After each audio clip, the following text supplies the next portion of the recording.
welcome in. Tonight I am playing TOUCHSTARVED. My name is Leatrice Kitty. I'm testing out the demo for this awesome looking visual novel. I'm so excited to try it. I love visual novel games, romance especially the dark twisted ones, which is ironic considering I jump scared myself in just playing Dragon or Age Origins my last stream. I am a scaredy cat, despise horror. I'm even doing this mostly in the dark. I have the light on behind me so my ring light doesn't wash me out, but it is dark up here, so it's gonna be interesting. I got some weird creepy music on. It's gonna be great. So yeah, I follow the developers. I've been watching their posts and it's just been getting me really excited. But with my ADHD, I don't really remember details, so it's gonna be like I know nothing. It's gonna be great. So definitely stay tuned, follow along, and I am excited to explore this demo with all of you. There is a caveat. The actual music to the game is muted.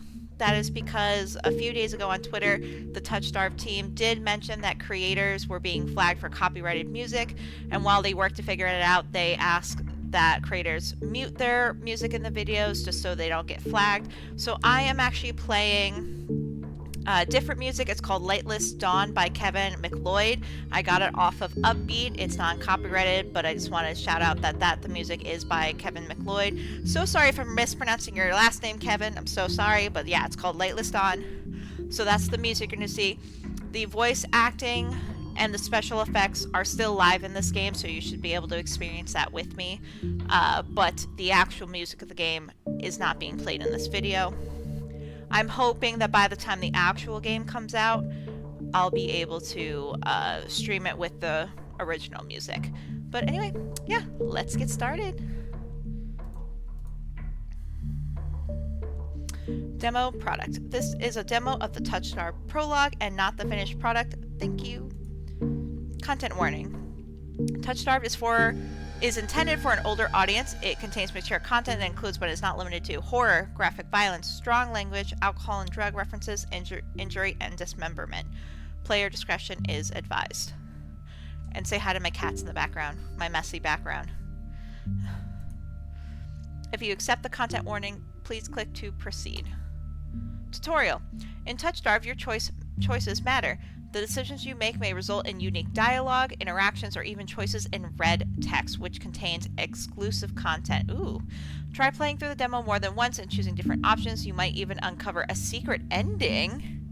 Remember, there are no wrong choices, only interesting ones. Choose wisely and save often. Really helping out the scum savers right there, being like, yep, scum save. Alright, controls. Left click, progress text and dialogue. Mouse wheel up, rewind text and dialogue. Mouse wheel down, progress text and dialogue. Spacebar, hide the UI. Alt activates skip mode. Okay, Beatrice. Choose your pronouns. Ooh, I like that. Oh, I wish they had a she, they. Those are my pronouns, but I understand they can't be choosing all of them, but so I'll pick she, her. This world began to unravel long before you were born.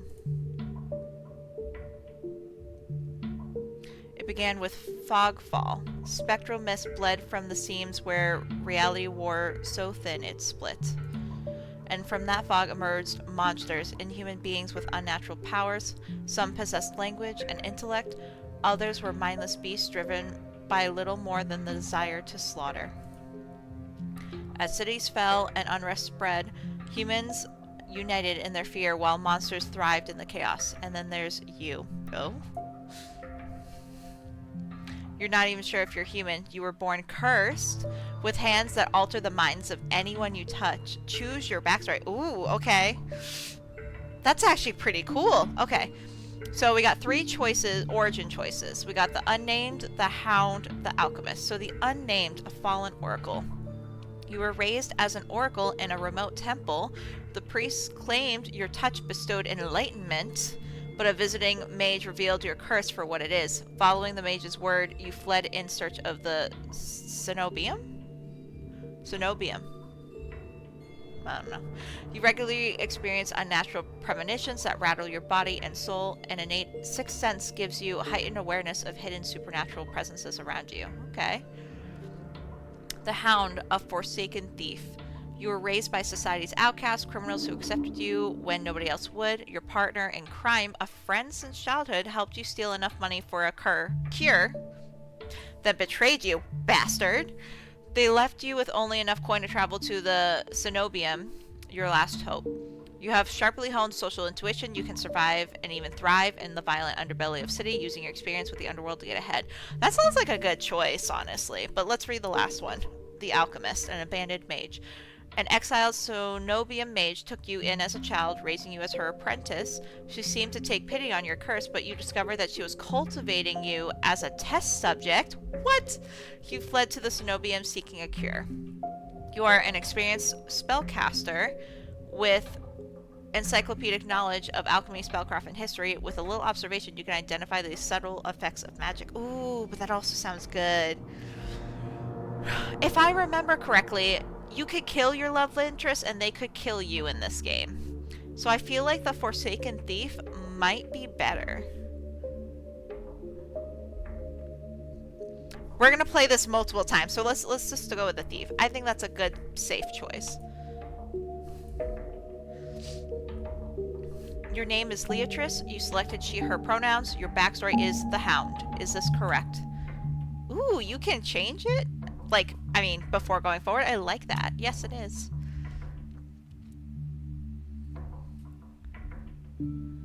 The wasteland stretches as far as the eye can see. There's nothing out here but death, the ever-present stench of decay, and countless sun-bleached bones cast like seeds across the barren land. I could say death doesn't scare me, but to tell the truth, I am desperate. It's been 2 weeks since I joined a caravan bound across the wastes. Finding a group that would accept me was a trial in itself. As rations grew sparse and my canteen ran dry, I began to despair, but then I saw it.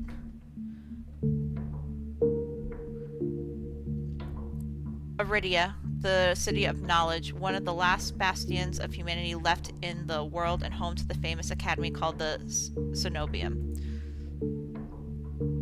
All the world's knowledge gathered in one place. If there's anything, I'll find a cure for my curse. It's there. I don't know why I can't say curse correctly. Oh my gosh. Maybe because it's late. I built a whole base of the bed for a friend today. All that stands between me and a cure is a final stretch of salt-soaked wastes, or so I think, until I see the first tendrils of fog snaking beneath the wagon. Oh no. Hushed voice. Is this fogfall? My stomach sinks at the very whisper of it. A silent storm, more devastating than fire, dangerous in cities, but a death sentence beyond them. A thick blanket of fog engulfs us, smothering out the lantern's light. The wagon lurches to a stop. An eerie silence heavy as the mist falls over us. The only warning we get is a strangled scream. Stay back! No! The cry dissolves into wet gurgling. Ugh. I'm getting creeped out. See, I told you I'm a chicken. That scared me. Oh, then the wagon violently pitches to the side. I hit the ground hard, the air punched from my lungs. When I open my eyes, adrenaline lends sudden, awful clarity to the carnage around me. A trader I once shared bread with lies face down in the mud, their back reduced to long strings of torn muscle, gleaming gristle, and exposed bone. Bodies litter the wasteland. I try to rise, but my ankle explodes, and with pain so blinding, white blooms across my vision. Only when my eyes adjust do I see the dark shape in front of me. A soulless stoops over the twisted form of a caravaner. Oh my gosh. I freeze, but it swivels its head. A dozen bulging eyes twitch in my direction and blink as one. Ooh, creepy.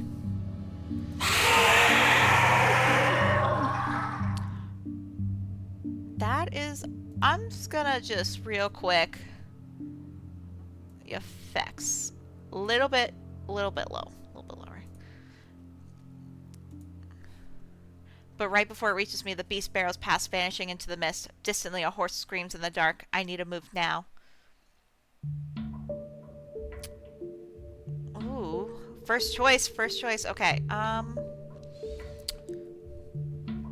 Run for the city, head towards the wagon. I feel like it seems dumb to head towards the wagon. Let's run for the city. I take off running deeper into the haze. The fog is so thick that I fear I'm headed in the wrong direction until I see a dim pinprick of light emanating from the shadow of a spire. It's faint, but it's enough. I came too far to die here. Rapid footsteps echo all around me. I turn in circles, frantically searching the opaque mist for the source, but the fog fall twists and stretches around. Suddenly, the caravan's driver bursts forth from the fog. Our eyes meet too late. He slams into me, knocking me to the ground, and slips in a patch of mud. The soulless falls on him as soon as he slows. It catches the driver by his throat and rakes his stomach with razor-sharp claws. Oh my god. He comes apart like wet paper, spilling intestines and viscera in a steaming tide. Viscera. Fighting the urge to heave, I claw frantically through the slippery muck for a handhold. Oh, shit. My hand catches on the jagged edge of a rib jutting from the water. Bandages unfurl around the gouge torn deep into my palm. The pain's quickly forgotten when a hand closes around my wrist. Do we get a love interest? Maybe? No. Traveler, can you stand? One of the travelers from the caravan leans over me. We need to run. Is that my hand? Ugh, grody. They reach for my hand and I realize too late that my bandages have come undone. No, don't touch me. Sorry, my voice. I'm not good at voice acting. The sensation of their thumb brushing the back of my hand sends a shiver down my spine. All it takes is one touch, and in the space of a breath, my curse takes hold. Oh! Their lips peel back into a deranged grin. Oh, I'm not acting that out. He just laughs manically. No, I've seen this face countless times before. This is my curse, madness of my own making. Their grip of my hand tightens until pain radiates from my knuckle. Let me go. Suddenly, clammy hands crush my throat, choking off my breath. And he's saying, die to me. Nice. Spit bubbles at the corners of their mouth and flecks my face. The edges of my vision darkens as my lungs scream for air. I'm gonna try and fight them. My nails gouge deep into the traveler's wrist, but no matter how much blood I draw, they don't flinch. Oh, I guess I'm gonna die. Watch me, I'm gonna die before I even meet any love interest. The more I struggle, the tighter their grip grows. My pulse hammers in my ear, slowing with each thudding beat. This can't be happening. I'm going to die, and not because of the fogfall or the soulless, but because of my own curse. Tears sting my eyes. No, no, no, not here, not like this. The hands drop from my neck, leaving me wheezing for air. My lungs burn with each ragged cough. My vision clears and the traveler's face takes shape, hovering inches from mine, lips still split in that macabre, I'm sorry, I don't know how to pronounce that word, smile, even as blood seeps between their teeth. I will say good vocabulary, even though I still stumble on it. I like it. They give one shuddering last breath, then slip over the claws hooked through their stomach. Oh! The soulless shoves the body aside, and the glowing eyes studying its leathery skin, thin as though grinning. Ooh. There's a flash of claws, red spills across my vision. I thought there'd be pain, but as I sink into the murky water, all I can feel is the grit of silt filling in my mouth and the icy embrace of shallow water. Distantly, I notice an arm resting among an outcrop of reeds, mine neatly severed at the elbow. Oh! It should have taken both arms. Without them, maybe I could have survived. Maybe I could have had a home. This is so dark already. Instead, I'll die cold, alone, and face down in a desolate wasteland. A fitting end for a monstrosity like me. If this is death, it's not as bad as I feared. The cold is gone, as it is the choking stench of bog water. I could drift forever, cocooned in oblivion, until all thought and sensation vanished. No curse, nobody howling at me in madness and terror, nothing at all. The thought has a terrible appeal to it. But the next moment, I take a reflexive breath, air pours into my lungs, then out again in a ragged gasp. Feeling comes flooding back, warm cloth on my bare skin, a firm surface underneath me, a strange tang of sulfur in the air. Ooh, demon? Do we got a demon here? Do not be afraid. I'm gonna be afraid. Ooh, he hot. I know, and it's all blurred too. I'm already all for it. I twist my head toward the voice. Tears flood my bleary vision at the bright glow of lamplight. Try not to move. The voice is calm, steady, and commanding, but more importantly, it's a stranger's voice. Why would you know who the voice is? One thought cuts through my mental fog. I have no idea who this is, and I'm completely at their mercy. That is terrifying. Stay away from me. My words come out in a little more than a creaky whisper. I clamp my mouth shut, hating how weak and helpless I sound. No. No? Who the hell is this? I feel like if I try to sit up with how weak I am, I'm just gonna fall and be stupid. But lying back down doesn't seem like in my character either. I manage to push myself up on one elbow, but my head swims and my surroundings give me an alarming lurch. I am stubborn, actually. Thank you for noticing. Appreciate it. Ah, a stubborn patient. I don't have the strength to dignify that with a response. Instead, I pull the sheet up higher and wipe my eyes until my vision clears. Ooh, okay. A stranger towers over my prone form. Warm light reflects off his pristine medical coat. I instinctively shrink back, and that's when I notice that I'm completely naked except for a thin linen sheet. Ew. Grody. I mean, not that, but like, to be completely naked in a bed with a strange man right there doesn't give good vibes. Naked, lying on a low cot with a pair of sharp golden eyes watching my every move, the man's gaze flickers to my exposed, unbandaged hands. So is it only my hands? Like, they mentioned if I had both arms cut off, then my I'd be free from the curse. So, like, is the rest of my skin fine? So, like, I'm not gonna finish the thoughts I'm having. They're a little too inappropriate and like for my touch, but we're going through. I plunge my hands under the sheet to hide them from sight, though it's too late. He must have noticed what they look like. Strange, cursed, inhuman.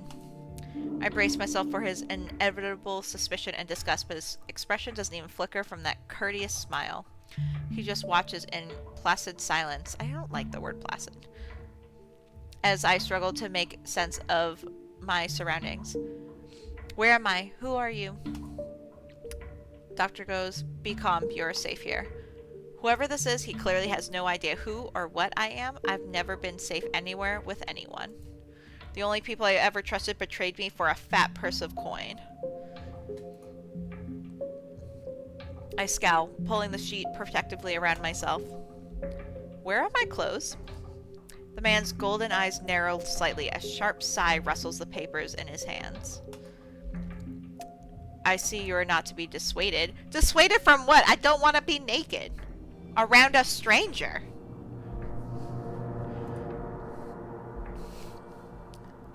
Your clothes were torn to shreds when I found you, but I procured replacements. I guess I'm glad he didn't dress me. But still. I mean, he would have seen it anyway if he found me with, like, my clothes all shredded. With a soft creak, he stands from his chair, giving me a better view of my surroundings. I seem to be in some sort of medical clinic. Bottles of silvery alchemical concoctions line the counters in neat rows. The air makes my nose twitch, a faint whiff of smoke, and something distinctly metallic that I can't quite place. The doctor produces a large, dense bundle of cloth, which he sets at the foot of my cot. He's easily a head taller than most, and I have to crane my neck to look at him. How short am I? I know you said taller than most, but, like, we talking 7 foot? Like, what? 6'5"? What are we talking?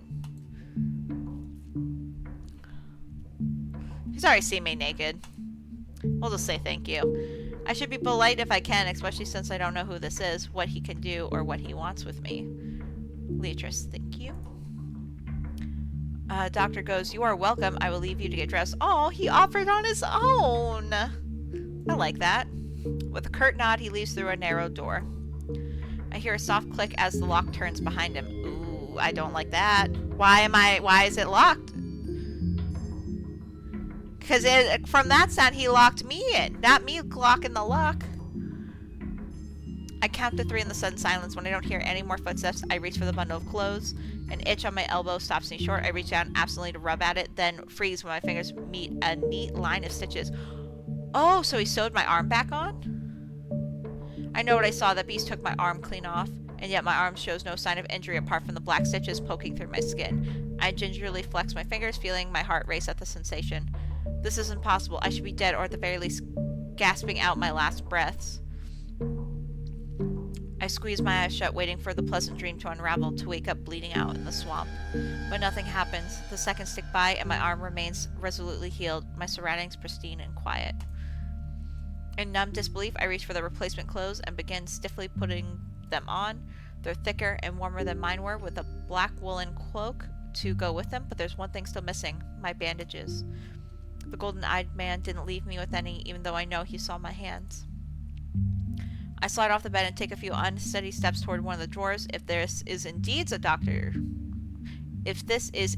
doctor's clinic, there must be bandages somewhere. I start opening drawers at random, and of course that's when the door swings open once more. Are you looking for something? I whirl around, clutching a thick roll of clean bandages. I try to step back from him, but my legs bump up against the edge of the cot. Your caution is understandable, though. If I meant you any harm, you would know. That doesn't make me feel better in the slightest, but he makes no move towards me, so I quickly wind the bandages around my hands. The glowing scars and mottled skin disappear under a layer of clean white cotton. May I ask why you need additional bandages? I clench my jaw. I knew it would only be a matter of time before he asked about my hands, though the way he does it is strangely roundabout.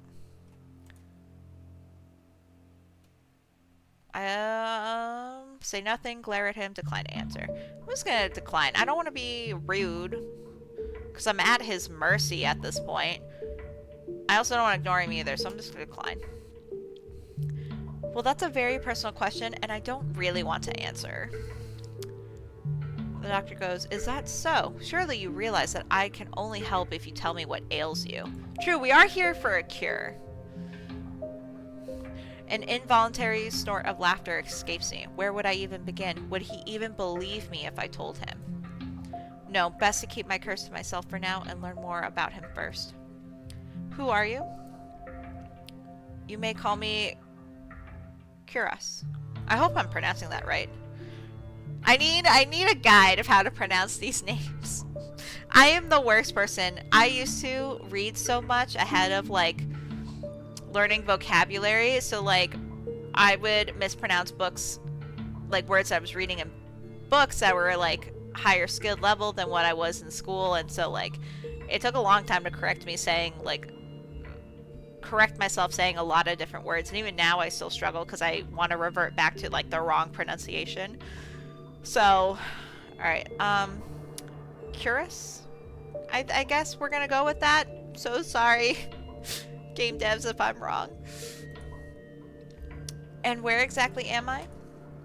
Iridia, which I assume was your caravan's destination. I can think of nowhere else for a group of travelers to go. Iridia, so I made it to the City of Knowledge after all. I should feel relieved, but all I can manage is a vague sense of increasing unease.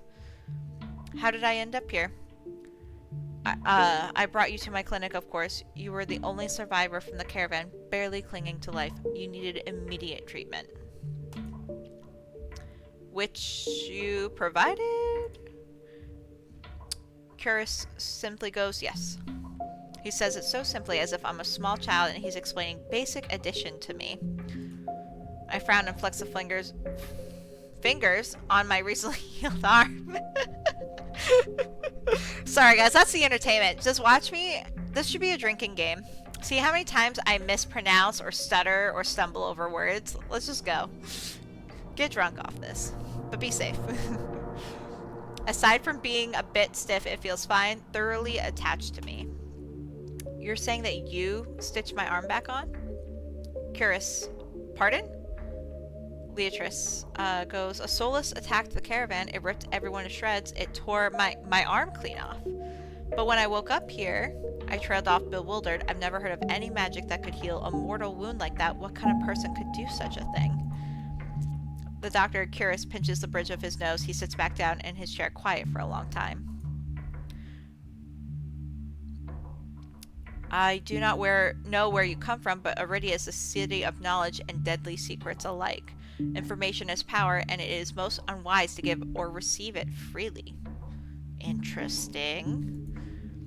Since you have refused to divulge your secrets, I will not divulge mine. I do not even know your name. Oh, right, I haven't even introduced myself. How rude am I? I was just... Curious, you are new to Aridia, so I will overlook this specific breach of etiquette. However, you should not expect others to extend the same courtesy. Do you understand? Oh, dang. He looks pointedly at my freshly bandaged hands. Loath though I am to admit it, he has a point. I'm also a complete stranger to him, and if he's telling the truth, he saved my life. I take a deep, steadying breath. This time when I speak, I sound a bit more like myself. Leatrice. My name is Leatrice. Curious goes, it is a pleasure to meet you, Leatrice. There's a little more warmth in his smile, his polite demeanor back in an instant. So I can thank him, or why? I'm gonna thank him. He's all about the etiquette. We're gonna be polite. We're gonna thank him. Thank you for saving my life. I chance a smile in return, even if he won't explain how he did the impossible. There's no doubt in my mind that I'd be dead if not for Curious. Think nothing of it. I'm not sure if he's just being excessively courteous, but his words only raise more urgent questions. But I have to ask, why did you save me? You don't know me. The question seems to startle Curious. Oh my god, his eyes. I was so focused reading, I didn't notice this facial expression change. Paired with the music, man. I purposely chose like kind of like creepy vibes music just because that's the theme of this game. Ugh, his eyes kind of bore into me. They're a little creepy. I don't know. I could hardly leave you to die in the waste. Assisting those in need is the very essence of a doctor's duty. I go, I've never met a doctor who also handed out free clothes. My fingers find the edge of the cloak. There's a subtle but delicately embroidered pattern around the hem. I try not to think about what kind of price Curious might ask for such well-made clothes. Curious goes, no, I suppose not. Forgive my presumption. I rarely come across so fascinating a patient. What's that supposed to mean? I blink. Did he just say? I simply meant that few would cling to life so resolutely, or brave such a perilous journey to Aridia. This boy lying, or person, we don't know their pronouns. This person lying. I could not help being curious about you, Leatrice. Look at that face. Face of a liar. Suspicious. His voice dips to a soft murmur, and he abruptly looks away from me.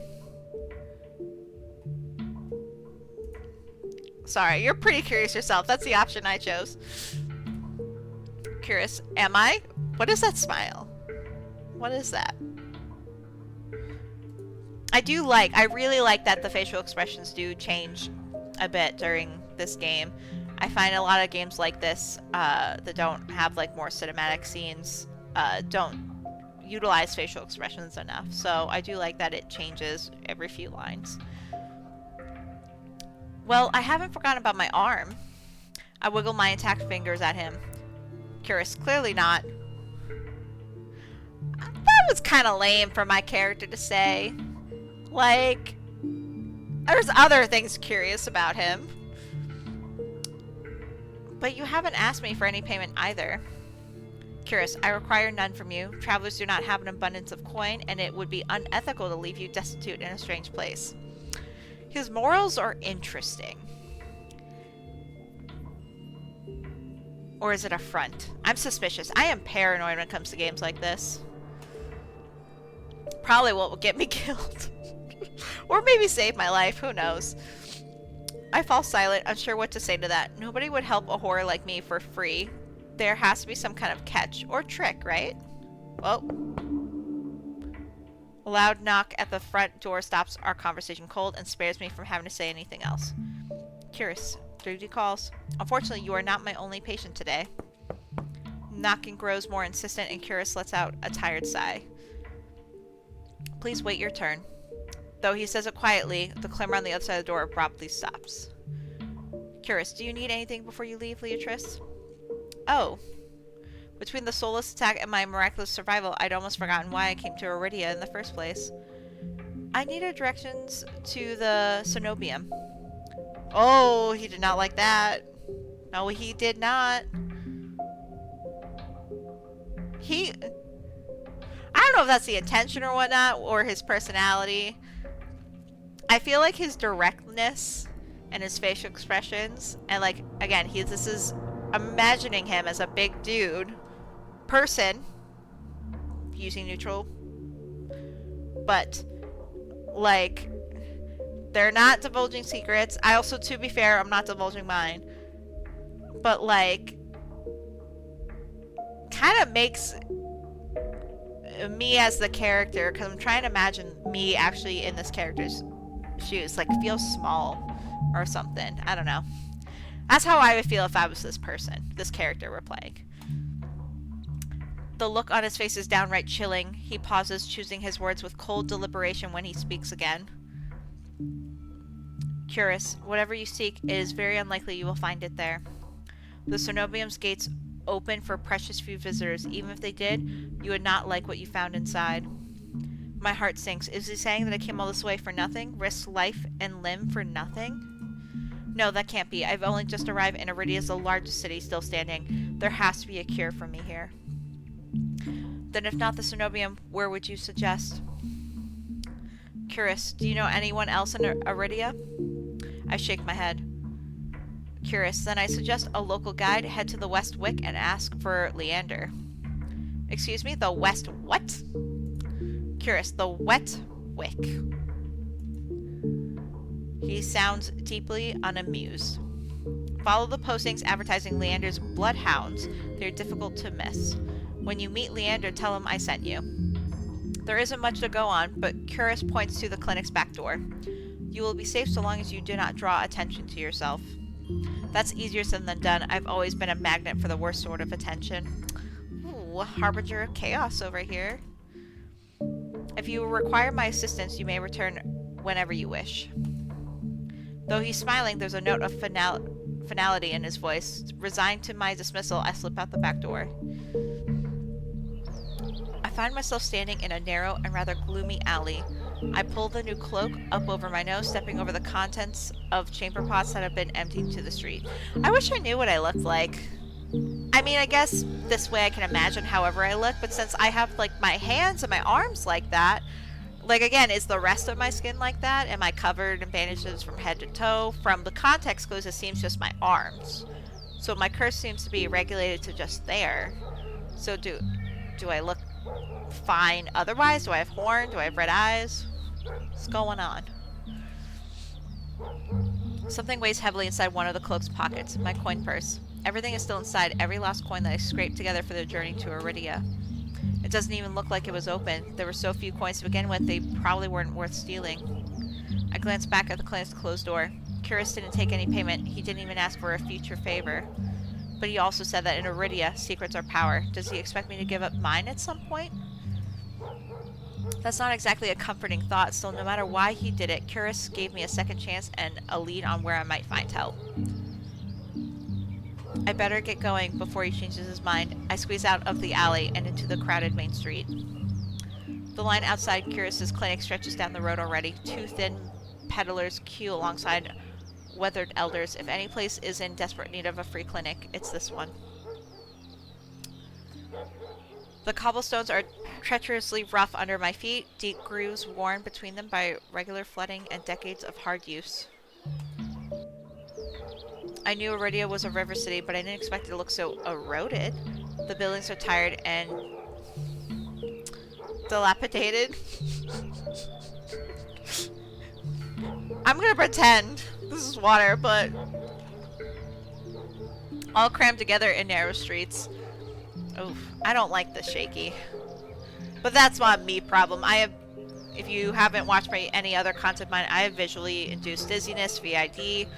Some games get me dizzy. Movements like that or like that really get me. A child darts by, clutching something greasy wrapped in paper. The smell of fried food drifts over me. My stomach gives a faint gurgle. I don't like gurgle either. That's not a fun word. Vendor, this morning's catch, fried up, hot and fresh. Not too many eyeballs today. What? That sounds disgusting, but I'm starving, so I duck my head under the stall's grubby awning.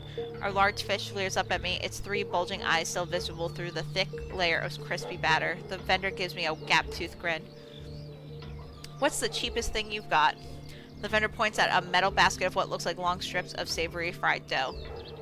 Fresh long lads, says the vendor. 3 copper apiece, don't burn your mouth.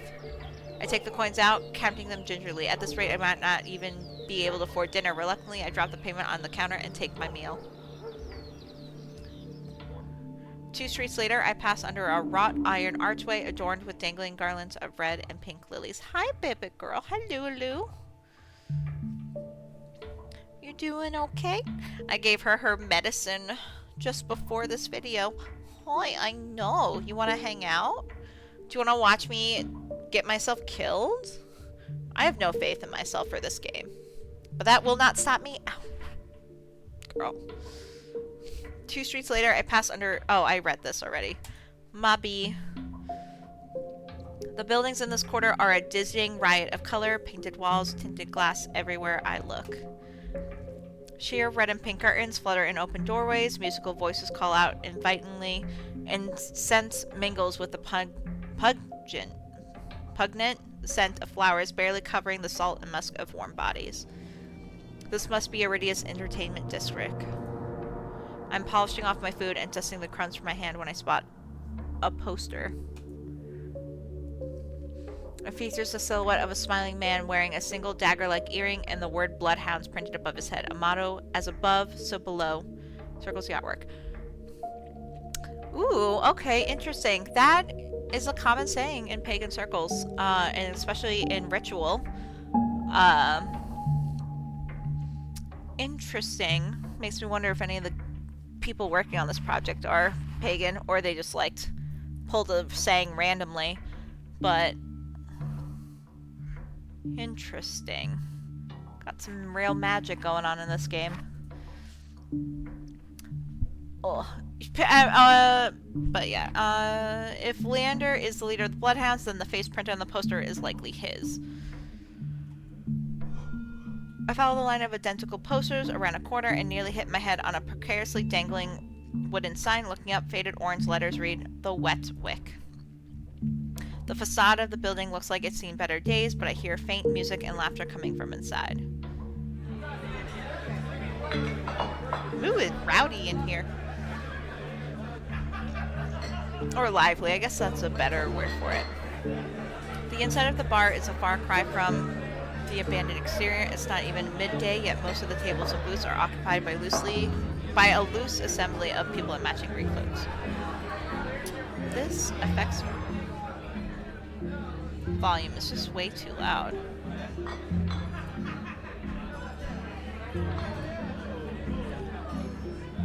There's a lot you can tell about a city by its dives. This one seems ordinary, even though if the uniforms are usual. I'm so sorry, you're gonna keep me... I'm just gonna do that. A cursory glance doesn't turn up anyone with a dagger-shaped earring. I'm about to head towards the counter when a chant rises from the center of the room. Show! Show! Show! The remaining green cloaks abandon the bar and their booths to rush towards the center of the room in a sudden torrent. There's no time to move out of the way. I'm caught swept along in the ale-stench current. Hey! Rhythmic chanting drowns out my voice. I thrash, throwing out my elbows as the press of bodies grows heavier. My hip knocks into a table. I grip it, holding on tight to steady myself, but the crowd has stilled and the chanting stopped. A pair of gilded boots stride across the tabletop. Oh, seriously, you dogs? Again? Says the stranger. Scattered laughter and cheers rise from the audience. I drag my eyes upward. Oh, interesting. A well-dressed man stands on the table in front of me, his broad shoulders framed by the thick lapels of a trench coat. This really is the last time, all right, says the stranger. This time when he speaks, the audience falls silent, as though by bewitched by his magnetic presence or rich, low voice. Ooh. But nothing is as captivating as his smile. He beams at the crowd around him, a performer on his makeshift stage. Don't blink, or you'll miss it. He laughs, and the dagger-shaped earring dangling from his left ear catches the light in a flash of gold. It would seem I've found Leander. He raises his hand above the audience and snaps. A flash of pale green light, real magic, no ordinary stage trick, blinds me. As the brilliance ebbs, my gaze refocuses on the mage towering above me. He flicks his wrist, and the magic spiraling around him coalesces. A delicate flower stem sprouts from between his pinched fingers. One by one, glowing lily petals spring forth. With a flourish, the mage presents the conjured flowers. The audience bursts into clapping and cheers. As a genuine magic show was the last thing I expected from a place called the Wet Wick. Leander plucks the iridescent bouquet out of the air and turns in a slow circle, giving his audience a good look. Leander, now who could use some good luck? Eager onlookers scoot closer to the table. Some reach for the lilies while others whistle and call Leander's name. His cool green eyes slide right over them, locking on me instead. Damn. Leander, how about you? My chest tightens. Every person gathered turns to stare at me. Do I want to take it or refuse it? I wonder if he'll find me interesting if I refuse because everyone else wants it. Play hard to get. I refuse. My voice comes out weaker than I'd like. Leatrice, someone else might appreciate them more. Leander's smile widens as though he didn't hear me at all. Leander, you seem like you could use something to brighten up your day. But as he speaks, the lilies fade away in a shower of opalescent light. To my surprise, Leander laughs under his breath. Leander, that's the problem with flowers. They don't last long, but they leave an impression, right? He grins at me, and I find myself smiling back. Leander steps off the table, dropping among the excited crowd with an audible clink. All right, bloodhounds, get back to your drinks. Show's over. The green cloaks disperse at his command, returning to their tables and booths. Before I can make my way towards Leander, his eyes find me. He gives me a friendly wave, then beckons me over to the crowded counter. I manage to squeeze beside him, but there's so little room that his broad shoulder presses against mine. I tense, but he doesn't seem to mind at all. Leander, is this your first time in Aridia? Wow, is that obvious? Dang, I must look like a tourist or something. Sorry, my kitty's in my lap and I'm just making sure she has petsies. Are you okay, baby girl? Yeah.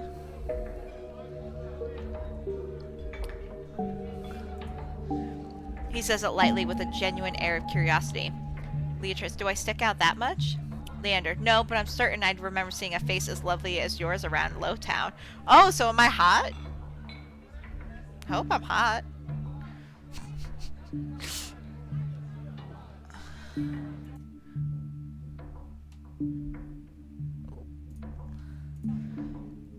My eyes flickered to the polished countertop. I'm not used to flattery, and being this close makes eye contact difficult. As if on cue, the bartender approaches us. Bartender, what can I get you? Leander, surprise me and add anything my friend wants to my tab. I wasn't expecting the generosity, but I have to admit, I do feel a little thirsty after all that fried dough.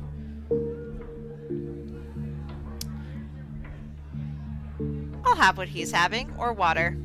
Water's the healthy choice. But it sounds like the boring choice to this guy. Or maybe I'm overthinking it. But choices matter, people. They all matter. Honestly, I think it's good to stay true to ourselves, so water's good. Water's fine. While the bartender leaves to fix our drinks, Leander leans his elbows on the counter. I'm close enough to notice the purple shadows under his lower lids. His eyes wander over me in return, but when they lock on my bandaged hands, a sour taste rises in my throat. Here come the questions. Leander, so what brings you to the Wick? Leatrice, Curious sent me. He pushes his hair back from his forehead, but immediately falls right back into place. Oh, he doesn't like that. Are they not friends? Or was he hoping just to, like, have a fun time and not worry about anything? Oh, yeah, see, he's disappointed, Leander, so it's about work. The bartender pushes a pair of glasses our way. I don't realize how thirsty I am until the cool water touches my lips. I drain the water in a single gulp. Leander takes a deep swig of his beer and lets out a satisfied breath. Leander, how can I be of assistance? Beatrice, I need to get to the cenobium. Oh, he also does not like that. What is the cenobium? It's probably, like, not a good place, but dang, I'm so curious. As soon as the word cenobium leaves my mouth, the entire bar falls silent. Oh, rip. Bloodhounds twist around their seats to gawk openly. Finally, an especially drunk one speaks up. Loud bloodhound. The hell are you bringing up the cenobium in here? Throw him out. This is bloodhound territory. The vitriol catches me off guard. From the angry looks thrown my way, it's clear I've broken some unspoken rule just by mentioning the cenobium. When I glance at Leander, he's drinking as though he hasn't noticed the uproar. Only when he catches me looking does he lower his glass. For the love of... He drags a hand down his face. Hey, keep it down, will you? This is business. I tense, expecting an argument, but the outspoken bloodhounds silently return to their drinks. Only a handful continue to watch me warily. Leander, sorry about them. The cenobium's a bit of a touchy subject in these parts. Mix in enough drinks and, well, you saw. How about we continue this outside? I give him a terse nod. He pushes away from the bar counter.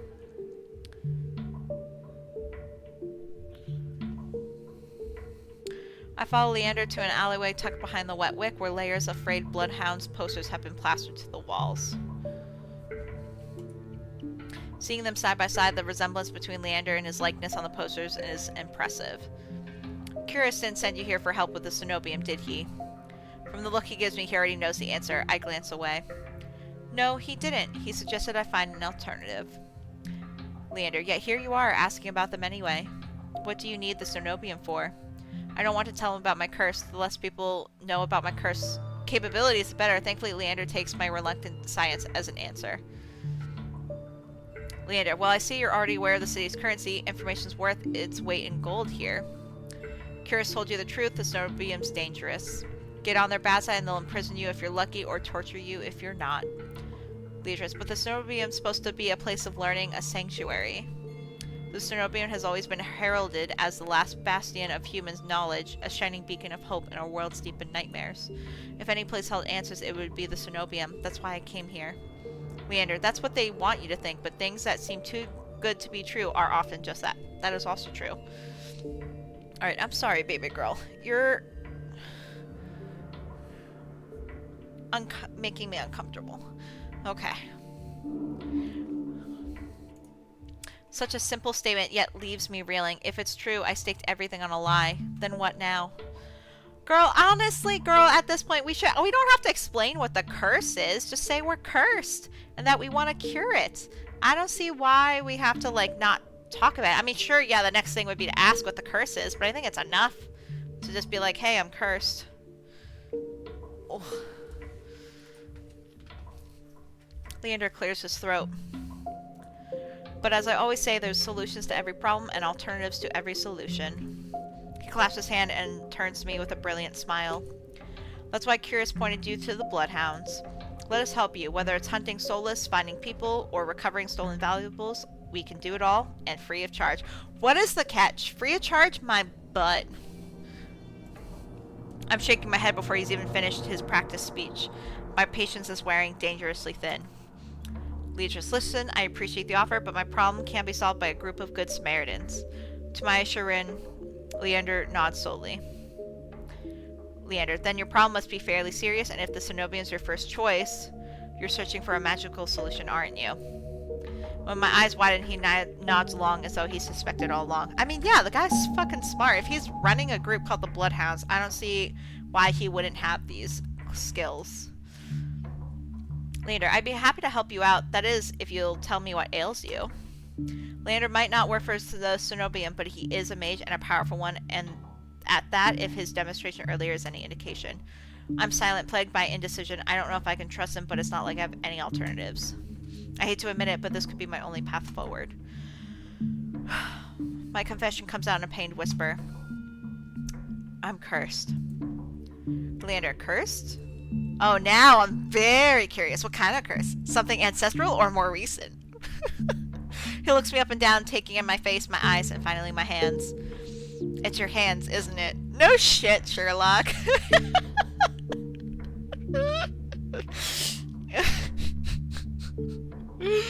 Oh my gosh.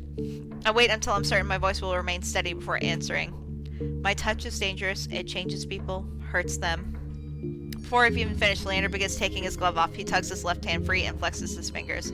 Let's see it. What a psycho. He's just like, yeah, curse me, baby. Lay it on me. Let me try it out. He offers me his hand, and a prismatic flash of magic ripples across his palm, but I'm already shrinking backwards. I can't. I don't care how confident Leander is. I can't bring myself to hurt him, to see his kind face twist into a mask of madness. Believe me, this isn't an ordinary curse. Leander, I'll be fine. Perhaps where you came from, your affliction was strange and one of a kind. But spend a year in the city, you'll see 1,000 curses and thrice as many cures. Do you really think Curus would send you here if I couldn't handle it? How should I know? I only met him today. Leander, I'm as good as any mage in the Cenobium. Better, even. If they can help, so can I. Leatrice, you don't know what you're asking me. Leander, I'm asking you to trust me. I look from Leander's outstretched hand to his confident smile. Then with a short breath, I begin unwinding the bandages from my hand. You know what I've noticed I haven't been doing? Saving. Let's save. Fine, but if you lose control, don't say I didn't warn you. Leander, you can tie me up first if that makes you feel better. What is that blush? What is that? Oh my god, he's making me blush with that blush. What?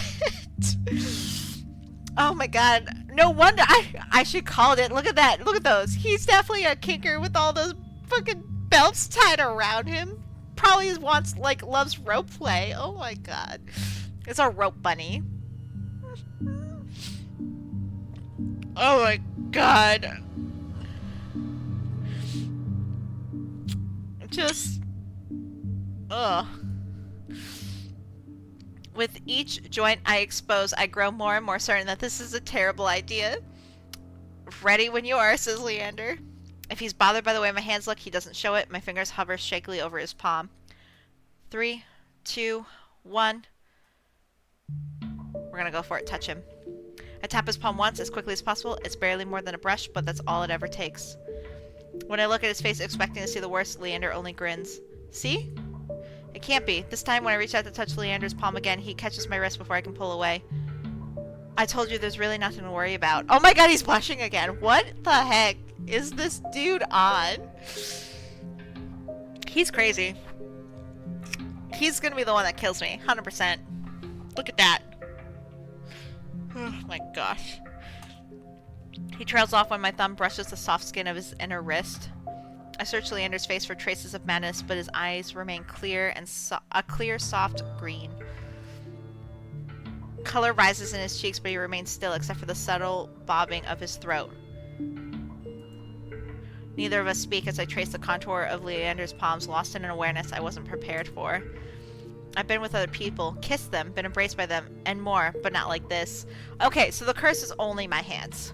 Finally, like, put in stone. My fingers, long deprived by years of bandaging, pick up every single detail. The grooves of his palm, the smooth shell of his nails, the pulse of his heart. For as long as I've lived, I've never been able to hold someone's hand, not without dire consequences. I've never realized what I was missing until this moment. Is hand-holding... I mean, I've never been deprived of hand-holding, but I've never really gave much thought to it. But I also don't really hold people's hands, so... But who knows? This sounds like my character is a physical touch kind of love language girly. While Leander's pulse is steady, mine is hammering as fear gives way to excitement. I could keep touching him. Or let him go. We're gonna save.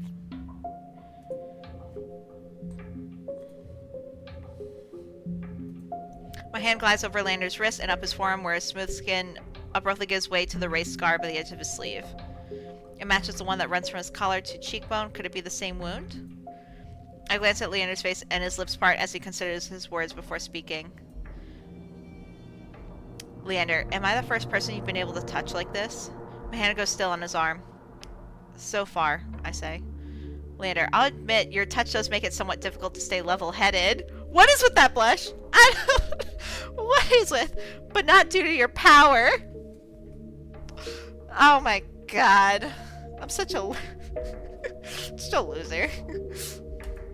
He takes my hand. I'm so easy when it comes to games like this. A little flirting, and I'm like, well, I don't care about the other love interests, even though I haven't met them all. It's fine. He takes my hand, his soft green eyes flick to mine before he turns to inspect the golden fissures crisscrossing my knuckles. Look, we match. Boy, stop it. He points at a golden pin on his coat collar, and I give him a small smile. I draw my hand back and take a setting breath. My head feels as though it's stuffed with cotton. Habit alone guides me through the motions of rewrapping my hand, although my fingers tremble too much for the bandages to lie flat. I can't believe that worked. Leander, may I ask for your name? Oh my god, what is with me not introducing myself? I'm Leatrice. Leander, you were right to hide this from me, Leatrice. That curse of yours, it's unlike anything I've ever dealt with. Wait, what? I can tell you're discreet, but you'd best not go showing that off to anyone else. Leatrice, I didn't plan on it. Leander, are you staying in Lowtown? I pause. Room and board was something I hadn't yet considered. I don't know. Leander, let's get you properly settled then. What is with these men just wanting to help me? Am I that pretty in this game? I can see no other reason to, unless they can gain advantage of my curse. He hasn't even talked about it. Like, doesn't explain that he understands what it is or whatnot. I mean, I'm sure he does if he could touch me. Or I could touch him. The wet wick is noticeably quieter. Without their leader, most of the bloodhounds have dispersed, or in a few cases, fallen asleep beside their drinks. Rip. Leander, got any rooms left, or did my lot grab them all to sleep it off? The bartender, who I now realize doubles as an innkeeper, slides a key onto the counter. Bartender, you know I've always keep the corner room open for your escapades. I knew it. Knew it. When he came up to me at that bar before I mentioned Curious. Freaking knew it. He was like, I'm about ready to get down and dirty. Yeah, look at the blush. Look at that. What is that? Leander's laugh sounds slightly strained. And I always appreciate it, but you're mistaken. This is just for my friend Leatrice. Bartender, sure, stay as long as you like. You two have fun. Leatrice goes, escapades, huh? Ma'am, would you stop that? Baby girl. I have treats hiding behind the closet door over there. She's just gonna go for it. Even though she doesn't deserve any. She had some earlier. Do I have a toy around? Nope. Sorry, my videos are always going to get me distracted by my cats. ADHD, right there, because I can't stay focused. Leander clears his throat, then holds the key out to me. But as I hesitate, my coin purse barely holds enough for a day's worth of meals, let alone a room. Leatrice, how much do I owe you? Leander, nothing. Bloodhound rates. My treat since you shared your secret. Food, drink, a warm bed, anything you need. Carefully, I take the key from him. It's small, but weighs heavy in my palm. I never expected to have a warm bed in Iridia, let alone free meals. I plan to steal whatever I need to get by, no matter how dangerous. Thank you. Leander, go explore, Leatrice. You'll find many roads in Iridia, each leading to different answers. But if you need a reprieve from what haunts you, come find me. What kind of reprieve are you offering there, buddy old pal? Just be careful. I nod, taking one last look at the gleaming bronze key before tucking it into the pocket of my coat for safekeeping. Leander gives me one last friendly wave before I depart. Alrighty. The air clings sodden and heavy. Without the morning crowd, the sunless streets look barren and bleak. Even the peddlers are long gone, only a pair of crows remaining quibbling over a stale crust in the gutter. I feel a ridiculous pang of envy. At least they've got a reason to fight. I've never felt so lost. Curious and Leander both made it clear that Cenobium can't be trusted, but I came so far. I endured so much. I need to see the snowbeam for myself, if only to satisfy my curiosity. I should have asked someone at the bar for directions before leaving. Oh, is my character directionally challenged like I am? I get lost everywhere, all the time. I'm about to turn back when a shadow passes over me. A cloud, I think, until a puff of hot breath tickles the back of my neck. That's not creepy at all. Or weird. Oh, it's a monster. Oh, that's great. The shadow runs down the street in rivulets. Formless dark spreads like ink into blotted shapes. Claws stretch. A muzzle splits open to reveal long, jagged teeth. A growl rumbles so low and deep, I feel it. I want to run, to scream, but I feel trapped, as though the slightest movement or a single breath will snap the jaws around me shut. No, I won't let it end like this. If I'm going to die, I want to see what got me first. I seal myself, then turn. The shadow vanishes as quickly as it came. I'm left standing in the middle of the street alone, except for a figure reclining in the shade of a nearby stoop. Don't mind me, I'm just throwing crocheted coasters at my cat while I read this. Can you stop it, ma'am? Go do something else.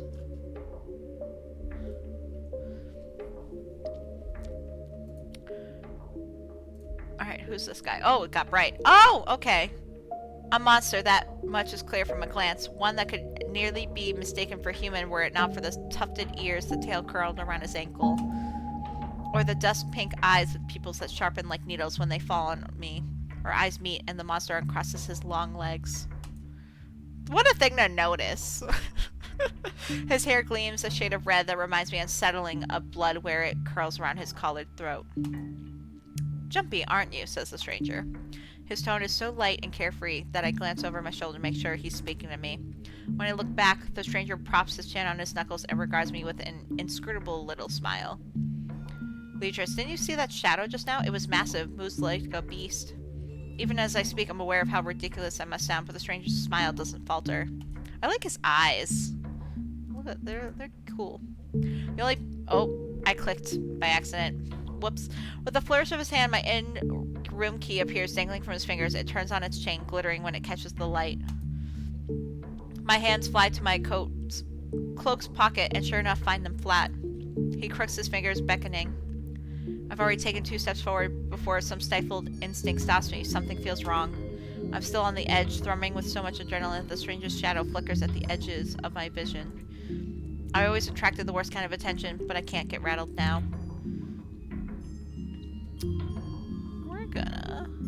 We're gonna save. Who said that's my key? Who said that key's mine? He smiles wide enough to reveal pointed canines. The stranger goes, I saw you drop it. You really should be more careful. Sitting like this, somebody might take advantage. A bald-faced lie said without a hint of irony. I can't figure out how he picked my pockets under my nose, but I'm certain he took my key and I need it back. I approach the man, careful to keep my an arm's length away. He doesn't look dangerous, but the most deadly ones never do. The stranger's chain softly clinks with the tilt of his head. His ears flick. Keeping your distance, said the stranger. Beatrice, until I figure out how you managed to rob me? Yeah, I am. Stranger, you think I stole your dinky little key from all the way over here? He gives an exaggerated sigh. I'm good with my hands, but not that good. Do I really look like a common thief to you? He's got me there. The sheer fabric of his sleeves alone would be too expensive for most street thieves. Hell, his shoes looked like they cost more than I spent traveling here. And then there's the shop behind him. No matter the city, party pin curtains only ever mean one thing. I'm not looking to buy, and I doubt I could afford your services anyway. Luckily for you, I don't charge. What is this? The man runs the tip of his tongue over a fang, and for the first time since I stepped into that shadow, I feel something other than dread. My face grows hot. Girl, this is what gets you? That's not what I meant. I'm flattered, really, said the stranger. Were sex my trade, I might make an exception for you. How about a half off for a handy?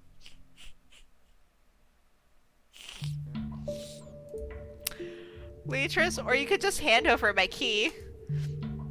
The stranger goes, ask nicely, and I might even let you tug my tail.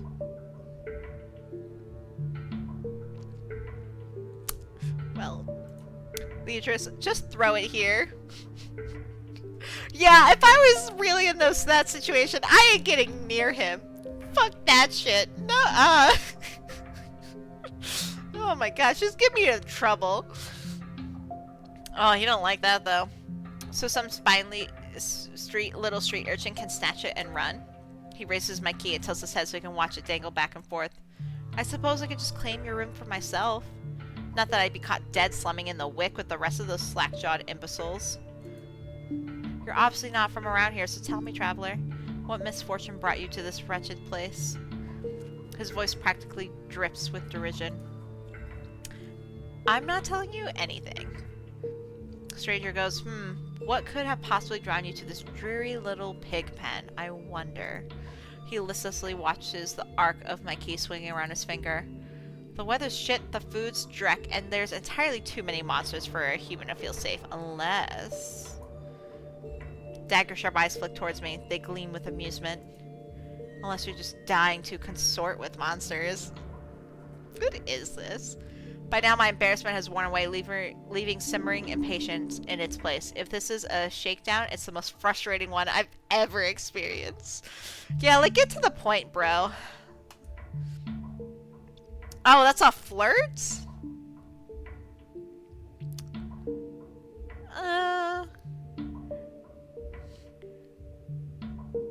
I don't know. See, I use also, like, Steam achievements to, like, help me figure out, like, what can I do, what the boundaries are a little bit. So I don't know if there'd be achievement eventually when the game releases to, like, be with everyone or something, or if it's, like, clear. Obviously, I'm still kind of, like, in the prologue. Flirting back, though, might actually get me my key back. We're gonna save, though. Because we might load back. I think that'd be nice. Beatrice, how'd you know I spent all my money starved and nearly died in a swamp just so I could crawl into bed with the first thirsty monster I saw? That earns me a burst of breathy laughter. He gazes at me under his dark lashes. Aren't you funny? I'm hilarious, thank you. Could you be any more obvious? He goes, I have been told subtlety is not my strength. So your place or mine? Whoa. Whoa, that escalated quickly. Saving again. Saving again. Okay. I could turn him down. I'm not... But... Let's be honest. If you've seen my Dream Daddy videos, I slept with Robert on the first night.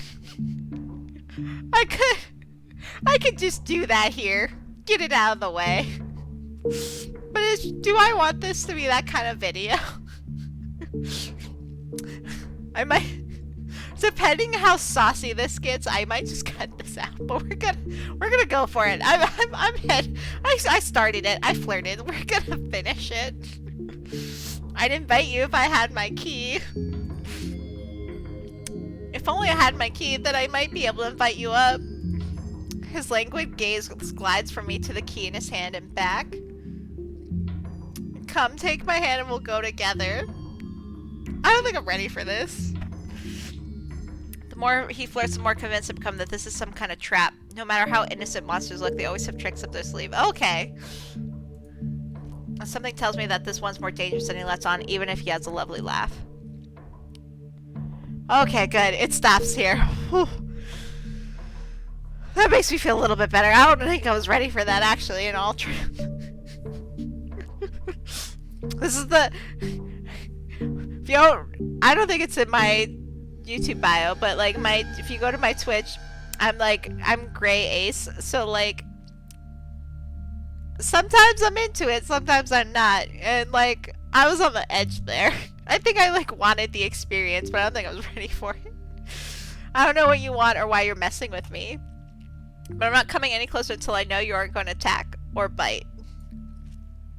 Stranger, I won't bite hard unless you beg me.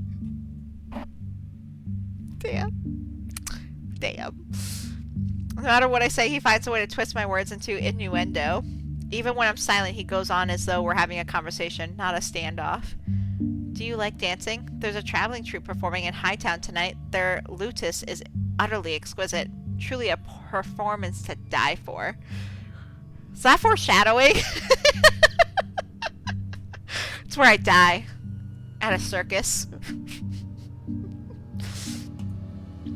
There's life in this dreadful place if you know where to look. I go, you sound like you know the city well. I keep switching from first to third person. Don't mind me. The man's gaze flickers from me to the key dangling from his finger. Naturally, the stump was a little more than a miserable little smear when I first arrived.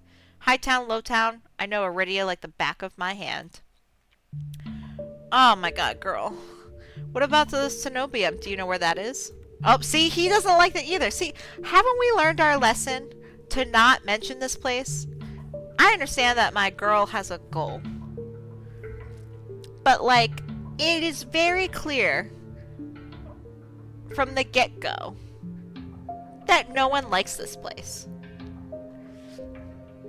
And I would think after meeting Leander, who I could touch with my hands, that would be a good place to like try and get him to help with breaking my curse, instead of a place that I don't know.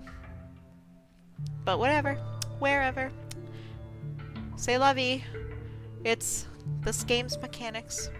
Figure it out. Surely you've seen it, that absurdly large tower looming over the rest. It's a little hard to miss. He must mean that spire I noticed when I first caught sight of Iridia. The cenobium's overrated. Forget about it. I can show you things more those stuffy boars and their little limp dick tower couldn't even dream of. Damn. Tell me how you really feel. I want to know his name. Come on. I go, I've already got plans. He goes, oh, have you some pressing matters at the cenobium? Lunch dates with librarians? Tea time with the most esteemed abbess? That's my business. What's it matter to you? I square my shoulders and the amusement bleeds out of him. Yeah, we're really like looking for a fight here. You're lost, goes the stranger. The stranger, finally bored of his tedious game, extends his hand towards me. The key rests on his palm, neatly dividing skin and leather. When he makes no other move, I reach for the key, but as soon as my fingers graze smooth brass, his hand springs around around my elbow. Hey! He yanks me down and I stagger, my soul slipping on the steps. For a sick moment, I fear my bandages will unravel under his touch, but he's careful not to disturb them, even as his fingers dig into my arm. Oh, look at his eyes, they changed! Stranger, I knew I smelled blood. You reek of death in the road. Oh, that's not creepy. And that fucking doctor. Oh my god. Oh my god. Is this about to get violent? Oh my god. His voice, once silken, lowers to a smoky growl. The shadows around him seethe and boil as he pulls me closer. And something else. He murmurs across against my throat, nose grazing my jaw. Let go.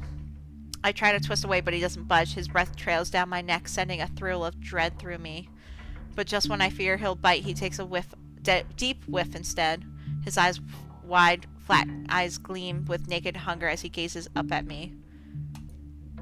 Not quite human, not quite monster. Seems we're both. There! The stranger's ears flatten, and he releases me with a short breath. I yank my arm back, massaging it where his grip left grooves in the bandages. The stranger twists around to watch a woman duck out from the curtains behind him. Her pressed uniform bears the insignias of the cenobium. I leave you for all of, 10 minutes, and you're making trouble again? Will you quit harassing the tourists? Says the scolding cleric.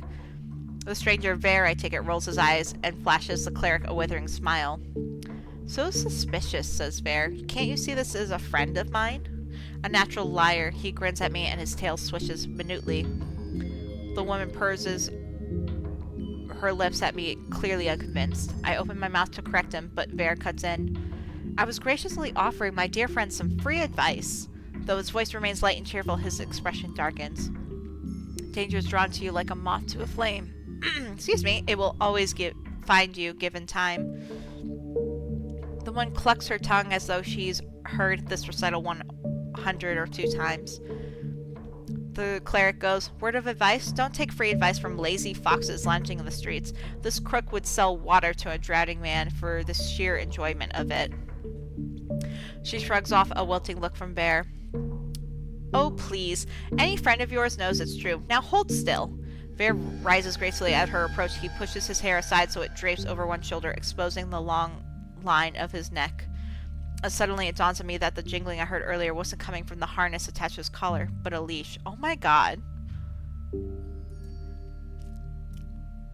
A heavy iron chain wound around a hitching post and padlocked to the back of his collar. Bear posed deliberately to hide his leash from me. Oh no. That's sad. The woman produces a keyring from her pocket. She rifles through a dozen identical keys before selecting one and slotting it into the lock.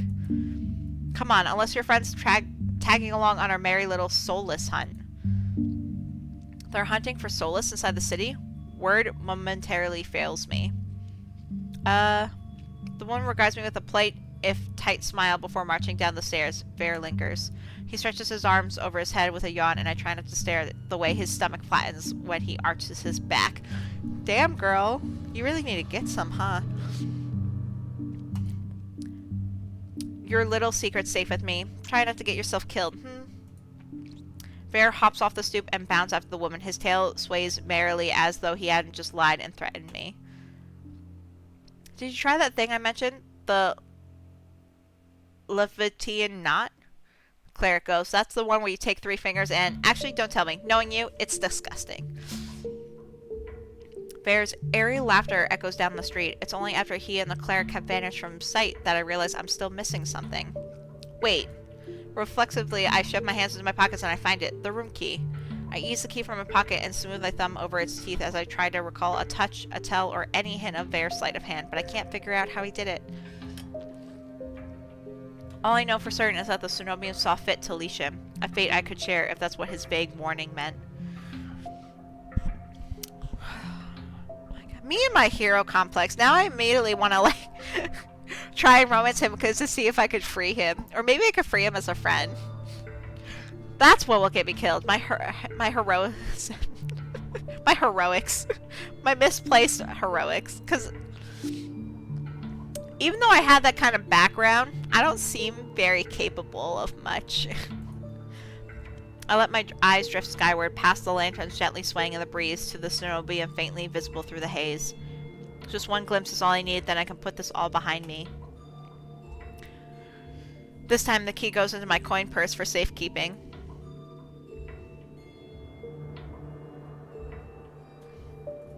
It's easy enough to follow the sluggish river that splits Iridia in two.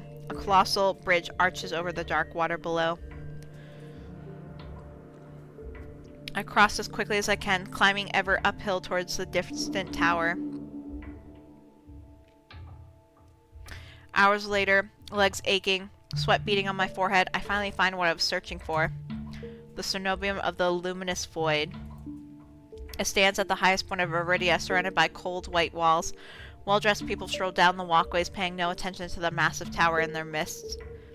I'm the only one standing before the gates. I crane my neck up and up until the top of the Cenobium tower disappears into the clouds overhead. I frown up at the gates, wondering what horrible traps they might contain. Despite their delicate beauty, there must be more to them than meets the eye. Knocking seems like a terrible idea, but I don't see any other way of making my presence known. This is the dumbest idea ever. I feel like my character would die first in a horror movie. I'm halfway up the steps when something moves in my peripheral vision. A shadowy figure crouches beneath one of the white walls. They reach out and tug on a vine as if testing its strength. Oi, you there, says Patrol. The shadow vanishes as quickly as I spotted it. A gaunt-faced man in a crisp charcoal uniform marches up the steps toward me. Ugh, another tourist. Get out of here once you're done gawking. A dismissive wave accompanies his equally dismissive words, and he turns on his heel without even waiting for an answer from me. I look back at where I saw the intruder, but there's nothing, just the leaves blowing gently in a cool breeze. Do I have anything else to throw at this cat? Ma'am, would you stop that?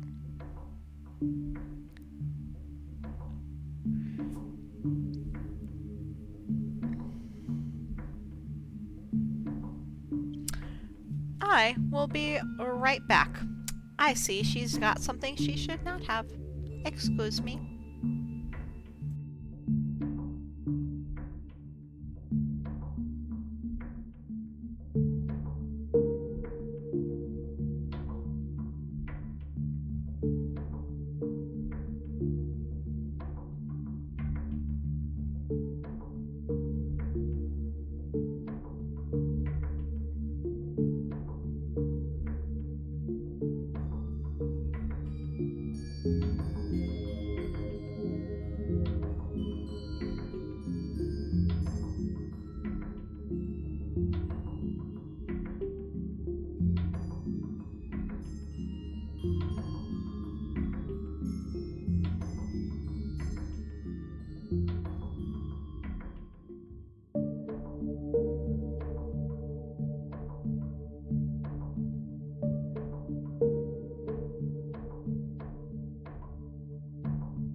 Okay, sorry about that.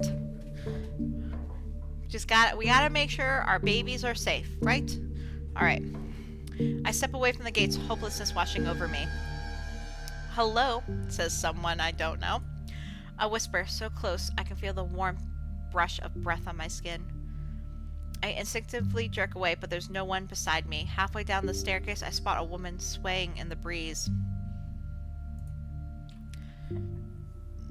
She's gaunt as a rail, her blouse moth-eaten. I'm unable to take my eyes off her.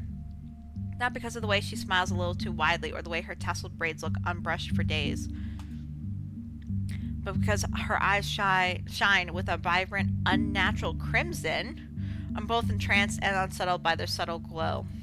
Red-eyed woman. These days you need a miracle to get in there. I'm unsure how to respond or even if I should. This sounds like a good idea to just walk away. I'm gonna say nothing. After the experience I've just had, I'm not too keen on indulging strangers with a small talk. Despite my silence, she maintains her unflinching stare and smile. Luckily for you, I have miracles for free. I'm not that desperate. My character better not be that desperate. Whatever she's selling, I'm not interested. My words come out in a tired breath. No thanks. Thank God. I start down the stairs, but she abruptly steps into my path. She turns her back to me, and before I can react, she slips her fingers under the lacing of her collar, stripping out of her blouse in broad daylight. Whoa, I was too shocked. My brain read that faster than my mouth did. Oh my God. What are you do? A worn fabric unveils bare skin. My panic is smothered by cold horror. A misshapen, sunken scar carves into the woman's body. Pitted, gnarled skin snakes down her shoulders, blooming from a gaping hole in the back of her neck. Oh my God. A shuddering breath escapes me. The fuck? See, I'm so glad there's cursing in this. The fuck? I would react the same way. The fuck is going on? Whatever disease this woman had ate away at her from the inside out. How was she able to move or breathe? It's impossible. She shouldn't be alive, and yet the power to cure anything can be yours too. The power of the sea spring. The woman slides back into her blouse and deftly laces it up. If I've caught your interest, then follow me. It's only a short walk away. Please don't follow. Please don't follow. Without another glance, she leisurely strolls down the cenobium stairs, loose braids bobbing behind her. The edge of her scarf peeks out from under her collar. I stand there wordless until I manage to regain my bearings. It's a twisted miracle, but a miracle nonetheless. Oh my dear God, woman, no. This could be the stupidest decision in my life, but what choice do I have? I take a final look at the cenobium's shut gates and follow her down the steps. Oh my God, lady. I kind of wish we had the option to follow or not, but maybe this leads to like a romanceable character, like another introduction, and that's the only reason we're doing this. But like, I feel like we're already presented. I mean, we don't know if Leander could cure our character, but the fact that we could touch him says something. And we could, I don't know. I'm having faith. We're going to continue playing. We descend from the higher streets, leaving behind their gilded decadence as we cross the river. The wet, derelict districts feel more familiar to me. But the crimson-eyed woman takes me farther, then farther still, until I'm met with an all-too-familiar sight. My gut lurches when I face the open horizon. The city's outskirts are hardly recognizable in daylight and probably safer for it, but venturing beyond Iridia's walls is a gamble I wasn't prepared to take so soon. Keep going straight and the sea spring will reveal itself to you. This is such a dumb idea. I bark out, a bitter laugh, loud and involuntary. We're gonna save. How many pages of saves can I do? 11? We can have 99 saves in this game. That's either... I can't tell if that they were doing it just because or because they think we'll need that many saves. Oh my gosh. Wait, did I actually save? I did save. See? There we go, my memory. I'd rather not. Are you kidding? It's not safe out there. You're as safe inside the city as outside of it. Truthfully, the territory before you is the safest of all. What do you mean, territory? This region belongs to Ace? Ice? Ace? Most people know him as a gang leader, but he is much more than that. Of course there's gangs. Of freaking course there are. I squint against the empty wasteland. Only a fool or someone with nothing to lose would leave the city. Apparently I'm both. Oh my god. But if this sea spring cured her, I need to see what it can do for me. I set off into the waste. Over my shoulder, the woman calls after me. Good luck, Leatrice. I hope we meet again. I didn't tell this woman my name. My heart pounds with each step I take from civilization. Does my character not realize I did not tell this woman my name? For what seems like an eternity, I force each foot forward, one step then another, until realization hits me. I never told the woman my name. Fucking finally. Something pierces the horizon ahead of me. A building nestled into a tall cliffside, but so starkly out of place it might as well be a hallucination. It drips with extravagance and honeyed mahogany and ornate jewel of architecture. A row of dark silhouettes stand out on the horizon. Trees, I think, until I'm close enough to realize that what I mistook for branches were spikes and jutting tendrils. Soulless. Several of them watch me in the distance like statues. I don't think. I just run, exploding to a messy sprint. I push my legs as fast as they'll take me towards that decorated building. Flashes of last night chase me, the gushes of blood and screams of death. Literally, I just almost died yesterday. Yesterday! And I'm already out here? Damn. The next thing I know, I'm dashing up wooden stairs and crashing through towering double doors.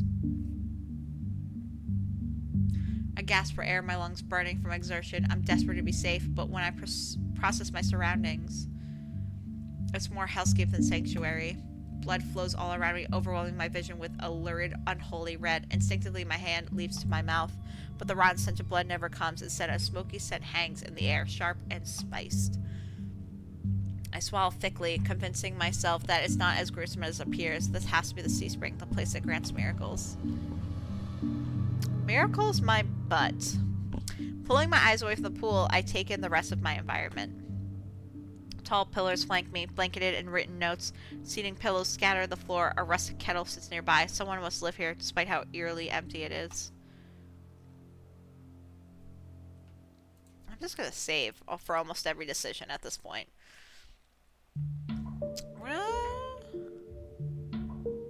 I want to see what being silent will do. We'll just call out. Hello? Is anyone here? My voice echoes across the cavern without response.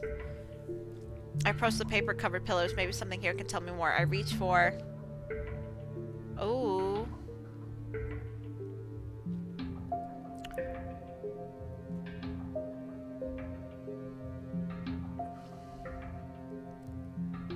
topmost. I reach for a note that's higher up. It reads, "No one will read this, but it's not for anyone else. This is evidence I existed in this rotten, grim world." How depressing. Even so, I wish I could have stayed longer. The bog girl will be lonely without me. I should have told her how The rest is scratched out. I wonder who wrote this. Before I can ponder it further, a sharp chill runs down my spine. Something's watching me. I quickly set the note back, my arms darting around the wooden deck, but it's still empty, vacant. Finally, I look towards the sea spring. That stillness hides something deeper, something wrong. Hey. I spin around and come face to face with a pack of soulless. They chitter and growl, tendrils and spikes flaring, threatening, all different sizes and species, but sharing one identical trait, glowing crimson eyes. I try to back away, but my heel teeters over the sea spring. I'm cornered. Watch your step. It's deeper than it looks. That voice again. At the sound of it, the soulless freeze, their snarls quieting. Oh. Okay, so I guess this was a way to see another character. I search for the voice's source and find it above me, lounging in the rafters. He's a cutie, too. Or they. I guess they're all men. I haven't really, I've seen all the graphics and stuff, but to be honest, I didn't want to deep dive before playing the demo because I really try to walk into games not knowing anything. But also, if I do spoil myself, I don't really remember. Or I remember partly, and then I still end up surprising myself. So that's the one positive of my bad memory and ADHD. But yeah, I really don't know much or remember much. "You look lost, little sparrow," says the stranger. His gaze is a violet crimson, one that sears through me, leaves me feeling raw and exposed. They're the same eyes I've seen over and over, first with the scarred woman, now with the soulless circling me. All bound by the sea spring's blood red. In the shroud of darkness behind him, shapes like massive tentacles twist and coil around the wooden beams. I can't focus, the soulless growls ring in my ears. They're not advancing, but that could change at any second. Panic rises in my throat as I struggle to track them. "Hey!" Eyes on me. My stomach rolls as I tear my eyes away from the soulless. "Don't ignore someone who's talking to you. It's not polite." I know, we're the rudest person ever. Damn! Then again, I would be rude in this situation. I'm looking at, these creatures. For a moment, anger knocks my fear aside. Who is this bastard? Oh, got the "I'm distracted" or "fuck you." Hold up. We're just gonna overwrite that save. I don't think I need to save after every choice. Could make him mad, but he could appreciate it.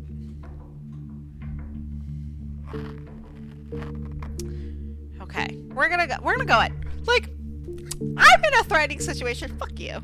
I look right into his unnerving eyes, holding his gaze defiantly. "Fuck you. Is that better?"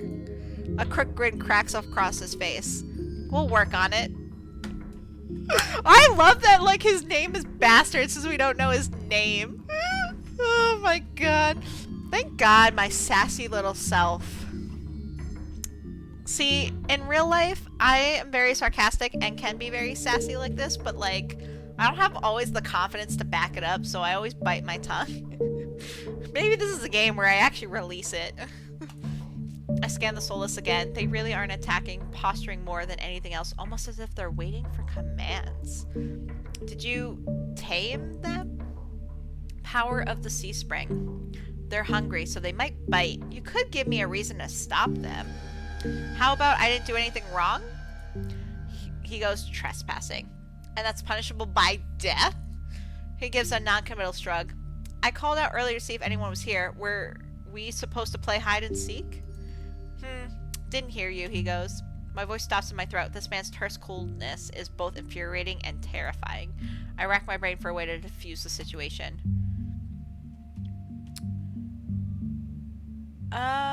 I need help or tell me what you want. I mean, I came to him. I feel like tell me what you want doesn't really make any sense.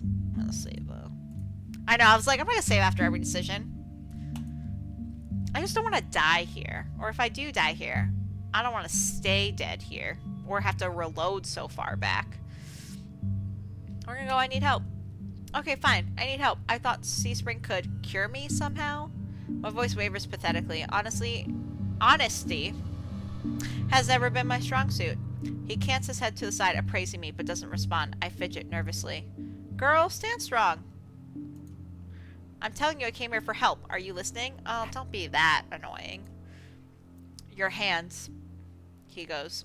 Alarm jolts through me. I hide my hands under my cloak. Show me. The bastard goes. Beatrice, why? Won't ask twice. With a sharp huff, I reluctantly hold out my bandaged hands. Are you getting off on this? What is this dialogue? Unwrap them. Heat rushes to my face and fire to my tongue. I should give him a piece of my mind, but not when his soulless or one command from ripping me to shreds. Why is heat rushing my face? It's just hands. It's like, it feels like, it's not like he's asking me to, like, strip my, like, take my shirt off or something. Like, damn. Yet no matter how much I will myself to move, my body is frozen in place. I stand there for a long, agonizing minute. My hands are trembling when I finally raise them. I know the skin beneath the wrappings all too well, the hideous, unnatural flesh I've grown to despise. I grip the edge of the bandages. Stop. With a wary sigh, the man slides off the beat and lands with a thud that shakes the panels underfoot. He's a monster with an imposing figure that towers over me. I couldn't tell how tall he was before, but he's big. Illuminated by a lantern light, his features are stronger, sharper. I feel like this gives the vibe of reading like those Alpha Omega books from Wattpad. Not that I don't mean that in the way that the writing's terrible, but you know that vibe, you know? When you read it and you're just like, is this the options I'm choosing in life right now? No, the writing so far is pretty good. My character is a little annoying, but like that's most visual novel character leads anyway. So that's not bothersome, but like just how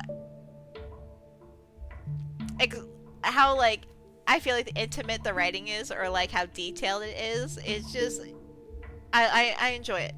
I enjoy it. I'm having a great time. Subtle clinks of metal accompany each of his footsteps. The closer he gets to me, the faster my heart hitches. What does he want? Is he going to kill me? I step backwards and find nothing to set my foot on. I've forgotten my back was to the sea spring. I fall right before a warm hand catches my lower back. I'm hovering above the sea spring, the scent of smoke and leather enveloping me. Blazing crimson eyes bore into mine. Told you to watch your step, says the bastard. I'm too stunned to muster a response. Like I weighed nothing, he guides me back to solid ground and steps back. Following a subtle gesture from his fingers, the soulless around us disperse and relax. The shift in their demeanor is so abrupt it gives me whiplash. The enormous tentacles are no longer in the rafters, though now I doubt I ever saw them at all. Either way, I exhale a deep exhale, a breath of relief. Thanks. As focused on me as he was before, the monster pays no attention to me now. He kicks something seating pillows out of the walkways, checks the contents of this kettle with a scowl. The sudden disregard is almost insulting. So that's it? I'm not a threat anymore? Never were one. Damn! He's not wrong, though. Nothing about my character ever makes it feel like worth its powerful. I mean, not worth its salt, but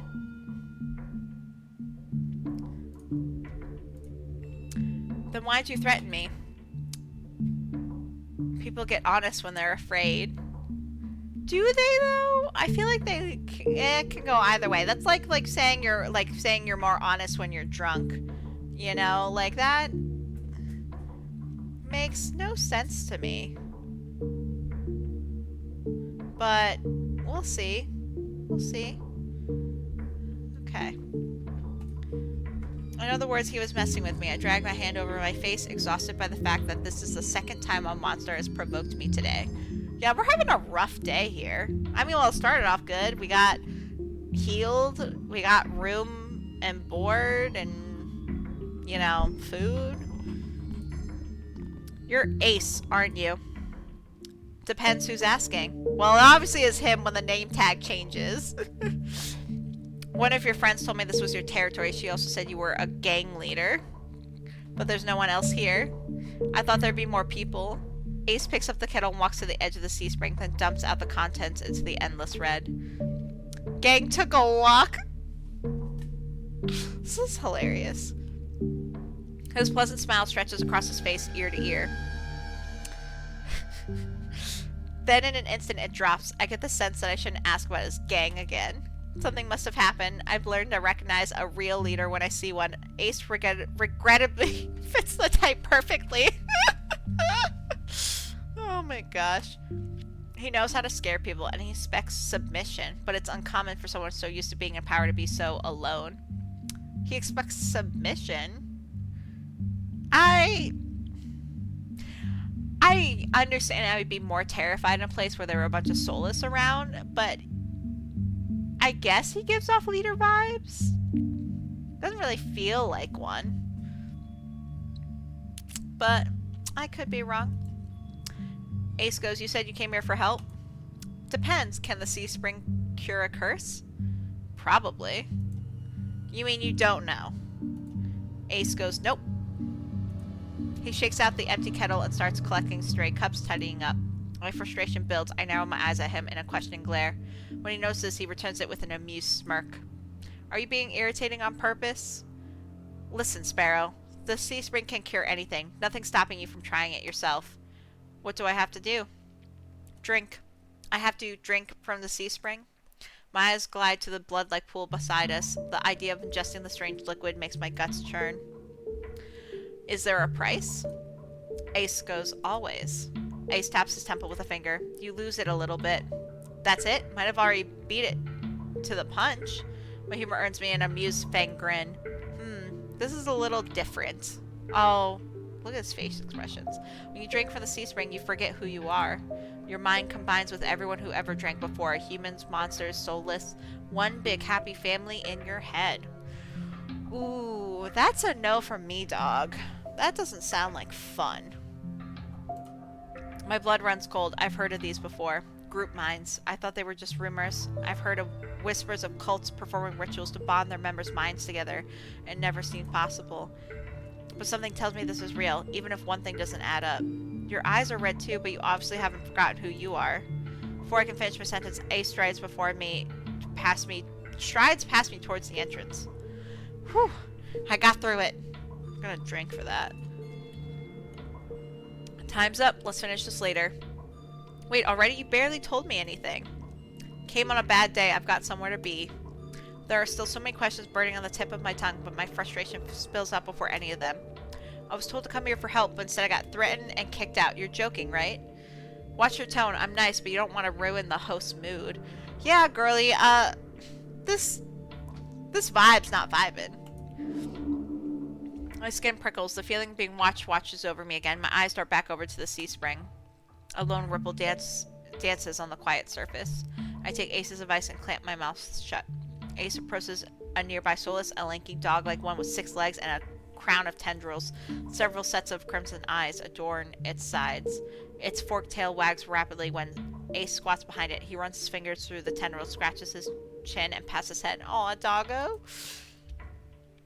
A gentle smile plays across Ace's lips. The affection he holds for the soulless is painfully clear. I dip my eyes away, my stomach fluttering at the tender sight. I'm getting butterflies over the smallest things. It's getting dark out, so this pretty girl will guide you back. That's adorable. I'm the type of person that likes fugly things. I once had a dog named Benji. He was a Shih Tzu. His teeth were all fucked up, and he was like it made him look so like ugly, but I was like, oh, so cute. I watch the soulless warily. Pretty is not a word I would use to describe it, and the idea of it protecting me sounds absurd. If I decide to drink, how should I find you? Ace goes, find someone with eyes like mine, they'll point you in the right direction. But think it over. Once you drink, you can't go back. It's a lot to process, but I give a small nod. At least I know I have another option for a cure, as disturbing as it may be. I follow the soulless at a measured distance and watch it nudge the giant doors open with ease. When I'm about to cross the threshold, I see one last glance behind me. My heart skips a beat. I added dialogue here. My heart skips when I meet Ace's eyes. I'm about to snap my head away, but he just flashes me an easy smile. Till next time, Sparrow. I'll buy you a drink for scaring you. Not gonna lie, I'm a sucker for pet names. I'm a big fan of them. I'm not good at creating them, but I'm a fan of them. I don't trust myself to do anything but respond with another curt nod. Outside, more crimson-eyed soulless scuttle about. It's hard to believe it's the same threatening pack from before. They chase each other in circles, roll around in the bog's mud. They pay no attention to me as the dog-like ones escorts me away. It's an uneventful trip. Sometimes the soulless looks over its shoulder at me to make sure I'm still following.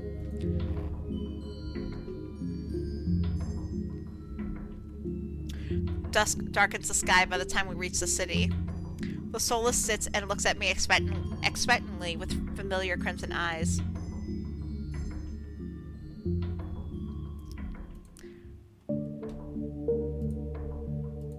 We're gonna pet it. That seems such a bad idea, but we're already been stupid. And it was nice.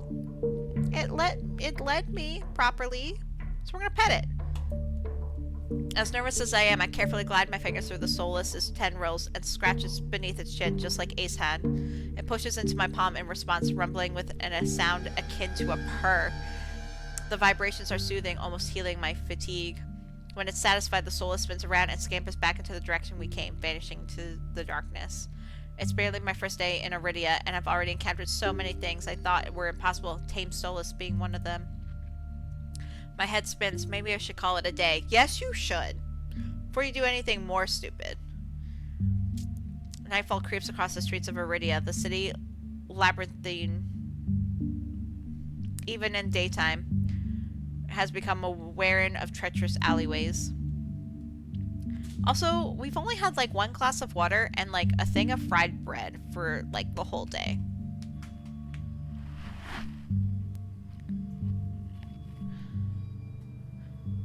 The streets are completely deserted. If I hadn't been here earlier, I would have thought this part of the city abandoned. I make my way through the winding streets, doing my best to keep my bearing towards the wet wick.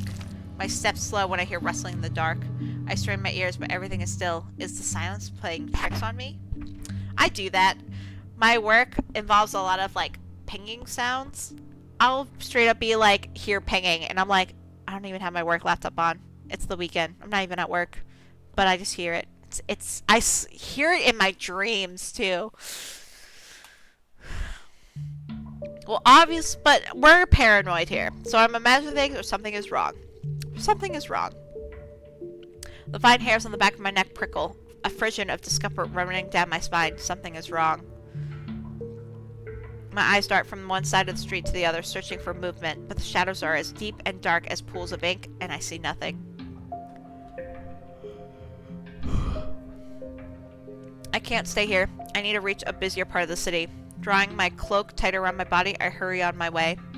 Though I keep my eyes sharp and listen intently, there's only the sound of my own footsteps.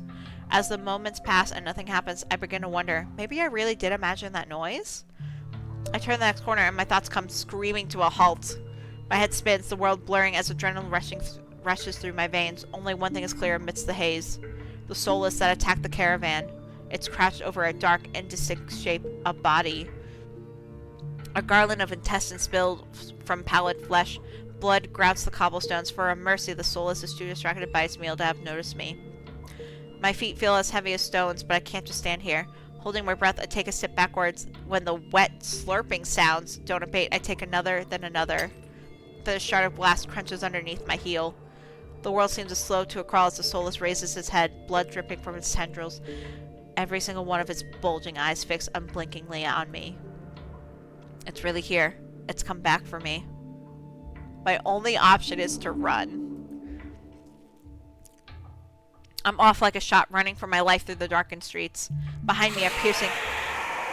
Oh, that scared me. Behind me, a piercing bay splits the silence and heavy footfalls pound after me. My heart thunders in my chest. I take turns at random, trying to lose it in the maze of streets, but I can't seem to shake it. I can hear its breathing now, a wet, fluttering grasp, growing closer and closer. The same claws that severed my arm. I was about to choose what arm was severed for me. Though that severed my arm, swipe out. I duck, saved by pure reflex, and skid around a corner. I take 3 running strides before the bottom drops out of my stomach. A wall twice as high as me bars my way, a dead end. When I turn around, the soulless looms in the entry to the alleyway. It's no longer running. It doesn't have to. As it prowls closer, my thoughts race. Some of the buildings lining the streets are lit. There must be people inside. It's a long shot, but... Save. We don't want to die here. I don't think anyone would come if I screamed for help. We're going to try the nearest door. I whirl, grabbing the handle of the closed door. It turns completely. The hinges creak as I push, and I feel a flash of hope before a weight hits the door from the other side, and it slams shut. The click of the lock turning is grimly final. In this wretched world, few people will stick their neck out to help their own flesh and blood, never mind a stranger. The soulless gives a rasping hiss. It's the only one I get before it lunges me with a flash of his claws. I hurl myself to the side, but the slick cobblestones betray me. I fall, sprawling over the rough stone. As the soulless looms over me, I scramble away from it until my back hits the wall. There's nowhere left to go. It descends on me for the kill. Is this how I die? But the impact never comes. Okay. Oh? I warily crack one eye open, then the other, not sure whether I should believe what I'm seeing. A hooded figure crouches in front of me, one bloodstained hand outstretched. Oh, is this the same hooded figure that was, like, outside the cenobium? Oh, it is. Moonlight silvers. Moonlight silvers the edge of their stiletto knife.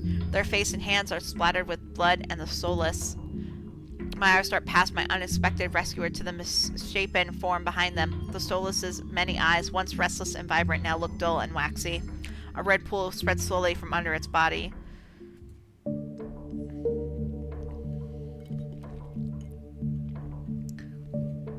Numb with shock, I can't help but stare. It's dead. After all the people it's killed, after nearly killing me twice, I can hardly believe it. Well, says the hunter. I gingerly take the offered hand. The stranger's gaze dips to my bandages, pale lips part, on the brink of a question, then closes again. With the strength belying their slight frame, they pull me to my feet. As soon as I'm on my own 2 feet again, they pull away from me and start wiping the blood from their face and hands. Stay there. They turn away from me stiffly, leaning over the soulless's gangly body. With their back towards me, I realize that I saw their hooded silhouette at the cenobium. Oh my god, you're shorter than I thought. That's such a mean thing to say. Plus, I love me a short king or queen, so we're not going to say that. You saved me? Nah, that's kind of the obvious. You were at the cenobium. I kind of like that option, but we're gonna... I keep wanting to hit escape to save, because another game I play is that's how I save, but I gotta remember to do that. Well, I'm obviously alive, so I can overwrite that save. I've seen you before. You were at the cenobium earlier, weren't you? They cast a wary look at me. So what if I was? Their harsh response takes me aback. Before I can formulate a response, they continue. What are you thinking traveling alone at night? Yes, please scold me, because my character's a dumbass. This is far from the worst thing haunting Lowtown. I can't make heads or tails of them. First they save me, and now they scold me? Deservingly so. Deservingly so. I'm just saying. Lesson learned. I could do without the lecture, though. To my surprise, they break eye contact. Their attention glides back to the soulless' corpse. They examine it with an inscrutable expression. I love the outfits in this game. Look at all that nice leather work. That's so cool. I clear my throat to fill the silence. I'm Leatrice. This is the first time I've actually introduced myself first. Min. Oh, I'm definitely mispronouncing these names, man. I'll have to see if someone has a video or something. Or like if they listed a guide. But we're just gonna go with Min for now.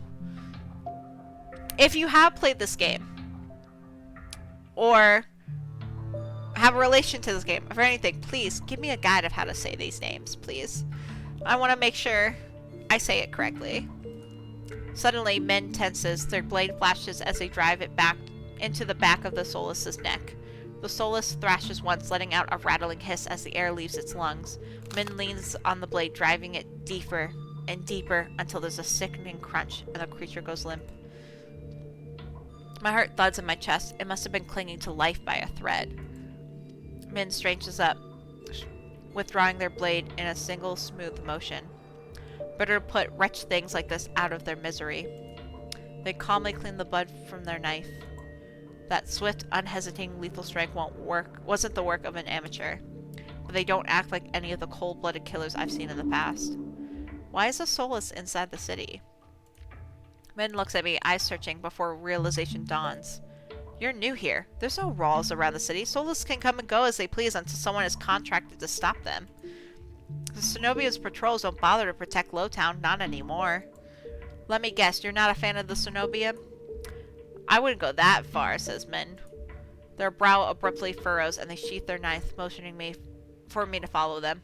It's not safe here. The vultures can smell death. I'm not quite sure what they mean, but I don't want to stay lost in this city. I trail behind them as they stride down the street. If it's so dangerous, then why are you helping me? I came for the bounty on that Solus, and you were in the way. Damn! Wow. Not killing you isn't the same as helping you. Don't count on me being so lucky again, or you'll be dead by sunrise. Their answer is stingingly harsh. They're not wrong, though. We're not going to have an attitude. We're not going to go, you know what, fine. No, we're not having an attitude. It was literally on us. We should not have gone to that place. We should not be out at night. I understand it's to meet characters, but we're trying to be smart here. We're hoping to be smart. So I'm just going to go. I just need to find my lodgings. I hold my hands up, trying to forestall any more snippy comments. Alright, I get it. I love to get out of your way, but I'm sort of lost. I just need directions back to my lodgings. What makes you think I'll help you? Damn, this dude. Nothing, but there's no harm in asking. That seems to catch them off guard, which is true. It never hurts to ask. Worst they can say is no. And if they go even worser than that, that's their problem. How troublesome. Thanks. Leatrice? I turn, surprised by the voice. Curis walks down the street towards us. His white and gold clothing is pristine despite the grime of the city. Hello, Min. I see this Solus was your work. Min shrugs. There's a familiarity to the way they regard each other. So I can just be polite and go, you know them, Curious? Or I didn't know you had friends, Min. You know what? The sass in me wants to come out. Now that Curious might actually help me. So we're gonna go this. I know you had friends, Min. I don't. Freelance work is dangerous and Curious is a doctor, that's all. Dang, that's harsh. Leatrice needs to get back to wherever she's staying before she wanders into the jaws of another Solus. It is late, says Curious. Were you able to find a place to stay, Leatrice? I'm staying at the West Wick. Both their faces fall. I see, says Curious. Would you like a guide? It might be preferable to wandering around alleyways. That would be nice. Min clicks his tongue and sighs, sounding mightily put out. Going to the Amaryllis district? That gaudy cesspit? Dang, tell me how you really feel. Come, this way, says Curious. Thank you for not being so judgmental. Despite Min's clear distaste, when Curious leads me down the street, they keep pace with us. Catching my curious glance, Min's eyes narrow. It's not safe this late. I don't care about you, but Curious is the only doctor worth a damn in this place. Ouch. Are you like this with everyone? The deadpan look Min gives me is answer enough. I catch Curious hiding a slight smile. I suppress a sigh and resign myself to having a grumpy shadow all the way back to Westwick. The route Curious takes is completely different from my slow meandering earlier in the morning. In no time at all, he cuts through the darkened streets and twisting alleys. Man, I wish I had a sense of direction. I'm jealous. It seems like half the city has poured into the Amaryllis district. Colorful streets, laughter, clinking glasses, and music assault my ears from every direction.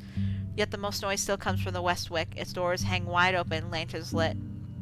Here we are, says Curious. I love his hair so much. He moves towards the door, and Min lets out an audible huff. Don't tell me you're going in. Curious, I have some quick business with Leander. Ugh, fines, goes Min. He still owes me for yesterday's work. They drag their feet, reluctantly trailing me into the tavern.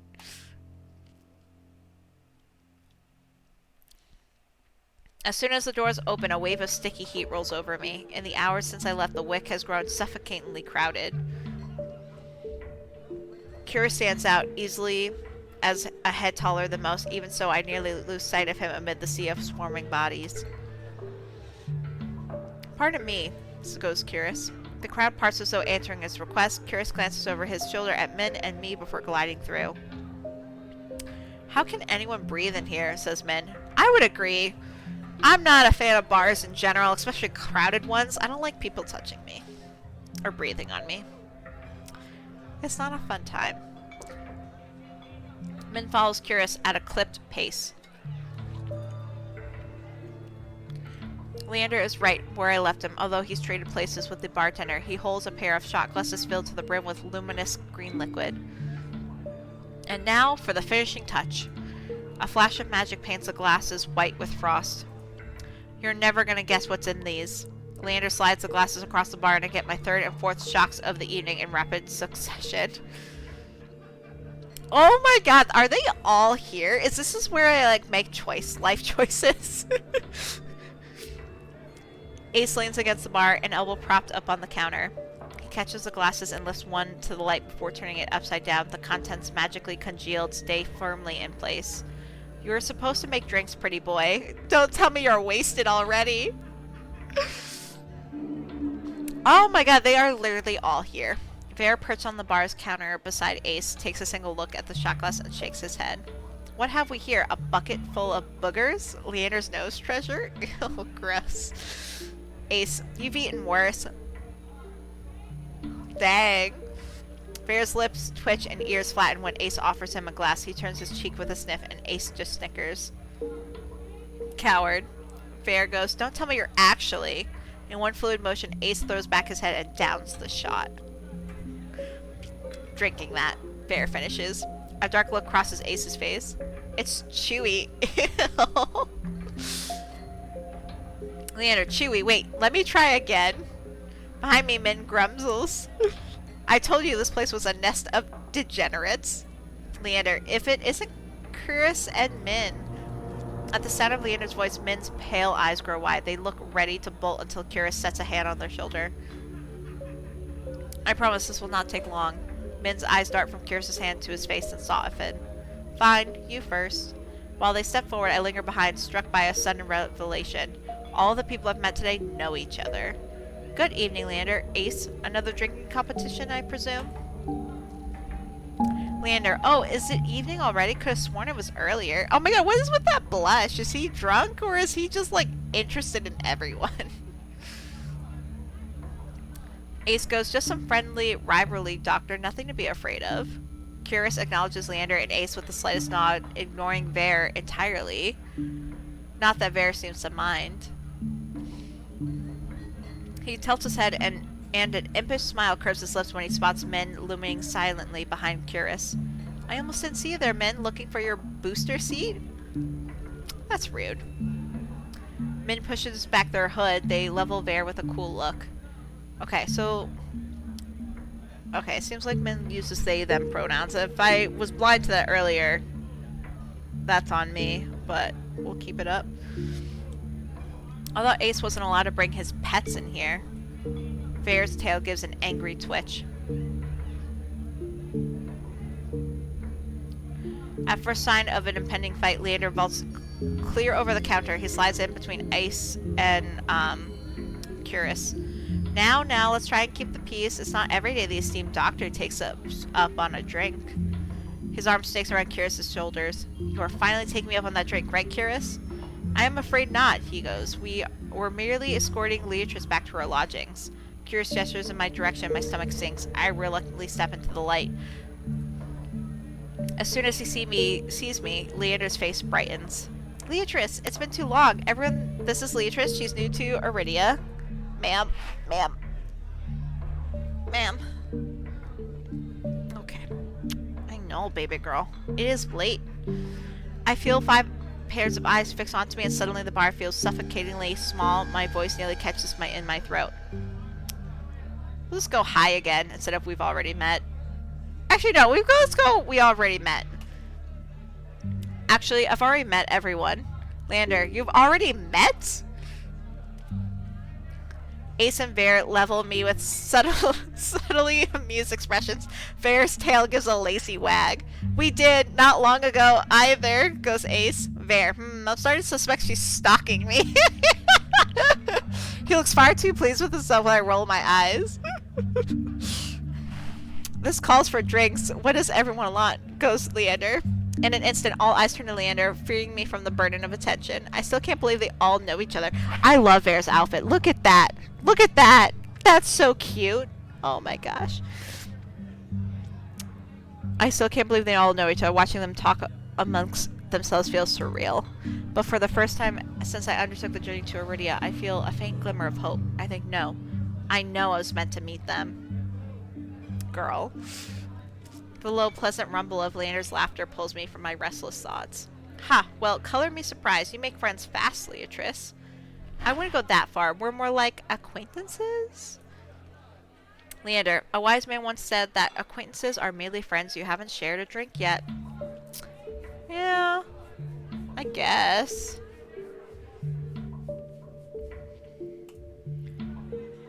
Min, a wise man, you said that here, last week. I can hear Min's lip curl in distaste from across the bar. Leander clears his throat and continues unperturbed. Let's toast to Leatrice's health. Care to join in, Doctor? Curious politely declines with a wave of his hand. How about you, Min? No. Min goes. Are you? No. Min responds. A resounding pop pierces the din of the bar. We all turn in the direction of the noise. Bear looks almost bashful as he accepts an overflowing flute from the bartender poured from a bottle so old its label has been worn blank. Damn. They say serve champagne here? Since when? I thought champagne doesn't age like regular wine. Or maybe I'm wrong. But I thought bubbly wine didn't do well. Bear pauses in the middle of licking champagne foam from his fingers with a coy smile. You don't mind, do you? At a transformation as impressive as his magic trick, the concern on Leander's face vanishes. He laughs softly. No, be my guest. I know you've got expensive taste. Ha.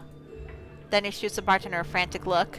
Unbothered or uninterested in his company, Ace cants his head at me, a light smile on his lips. How about you, Sparrow? I just say I'd buy you a drink earlier. Leander, no. My treat. Ace regards Leander over the lip of his glass. In the dim light, the glint in his crimson eyes looks downright dangerous. What'll it be, Leatrice? We're gonna drink this time. I don't want to stick with water. I'll take you up on that drink, as long as it's not one of those green shots. Leander, don't knock them till you tried them. They taste better than they look. Somehow I doubt that, but I hold my tongue long enough for Leander to go behind the bar. He's lying, isn't he? When I glance at Ace, he only shrugs. Like I said, they were chewy. Probably poison, too. Oh, so casual.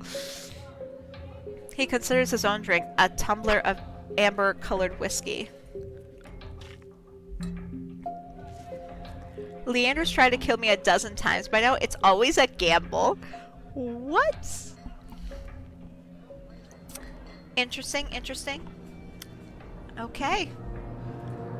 Bear clicks his tongue in disapproval. When he finally looks my way, it's with a half-lit gaze softened by his third glass of champagne. Were I you, I wouldn't let Leander put anything in my mouth. Why does this sound so dirty? He fans his fingers over his chest, voice dripping with fake reverence. The Wet Wick is one of the finest drinking established in all of Iridia. While you're here, you may as well partake of the signature watered-down drinks and stale nut leather. He sweeps his hands towards a chipped ceramic bowl filled with spinely speckled jerky that I can only assume is nut leather. What is with the food in the city? As abysmal as you make it sound, this place is completely packed. It's not all bad, goes Ace. Depending on the day, the food's edible. Ace takes a measured sip of his drink. Gotta stick around for the real attractions, though. Before I can ask what he means, Leander returns with a tumbler that he sets in front of me. Uneven chunks of ice bob in a pool of reddish-purple alcohol. I eye the drink suspiciously. It better not be another disgusting concoction of Leander's. Relax, it's just a local specialty, plum gin. Although if you're feeling more adventurous... I shake my head. Leander raps his knuckles against the bar until the group falls silent. Alright, everyone, let's toast. May Leatrice stay in Iridia be full of bright adventures and discoveries. Cheers. Leander, Ace, and Vera raise their glasses in unison. Min only crosses their arms, and Curious watches with polite indifference. I tip back my drink. The plum gin is eye-wateringly strong. Despite a sharp medicinal edge, it goes down smooth. One sip softens the edge of my vision. The next fades the din of the crowded bar into a low, persistent murmur. I find myself unwinding for what feels like the first time in years. One drink your toast? Sounds like I should not be drinking at all in this game. Oh my gosh. Hi, girly. Aren't you the popular one, Leatrice? I'm guessing you messed Curious first. Goes Leander. Curious. It would be more accurate to say that I found her. Leatrice. He saved my life. Curious. I merely performed my duty as a doctor. Leatrice. Although I must admit that I was confused when I woke up missing all of my clothes.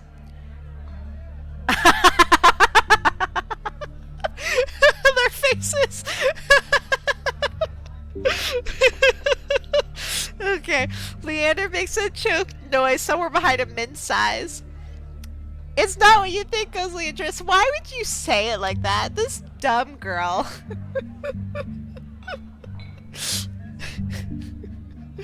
Oh. Leatrice was in grave condition, goes Curious. I could hardly treat such injuries through tattered clothes. The silence that follows stretches uncomfortably long. I look away, unable to face Curious's disappointment, and catch Bear snickering behind his hand. That's my cue to change the topic. Curious is the only one who saved me today.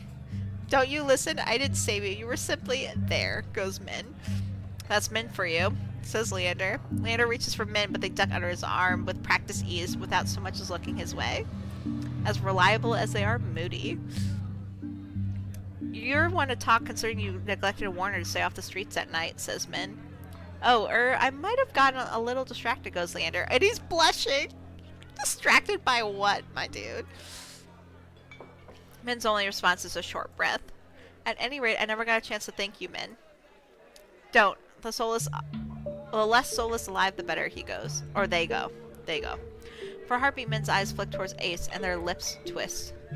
Ace is too busy nodding along to Vera's enthusiastic pantomime of stabbing to notice, lost no doubt, in an enthralling discussion. I've had enough of this hellhole. Let's go. Min and Curious share a brief look, then the doctor speaks up. Very well, but there's something I must discuss with Leander, if you'll excuse us, Leatrice. And just like that, the three of them depart, leaving me alone to savor my gin in silence. Or so I think, until I hear a voice so soft and low it's practically a purr. Ver, lost your tour guide? I turn to find crimson and pink eyes trained on me.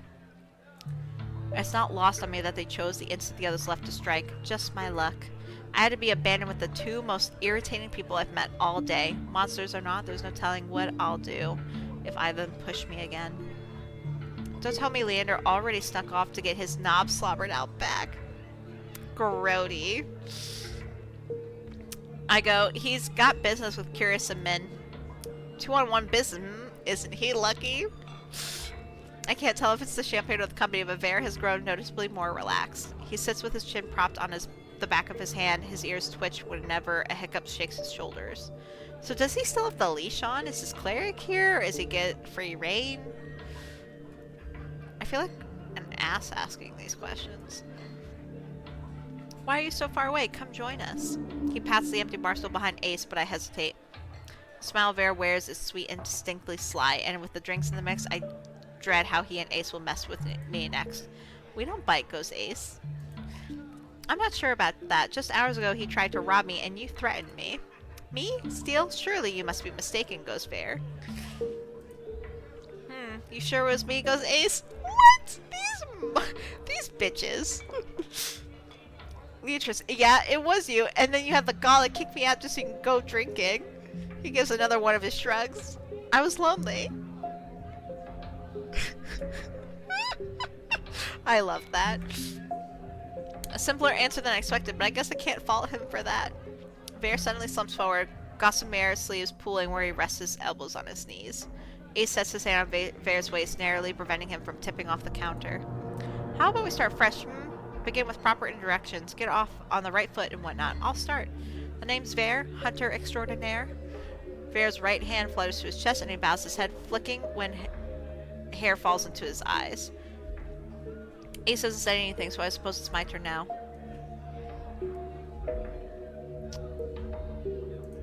I'm gonna save. Oh, you already know my name? It's Leatrice. I say it's the polite thing to play along.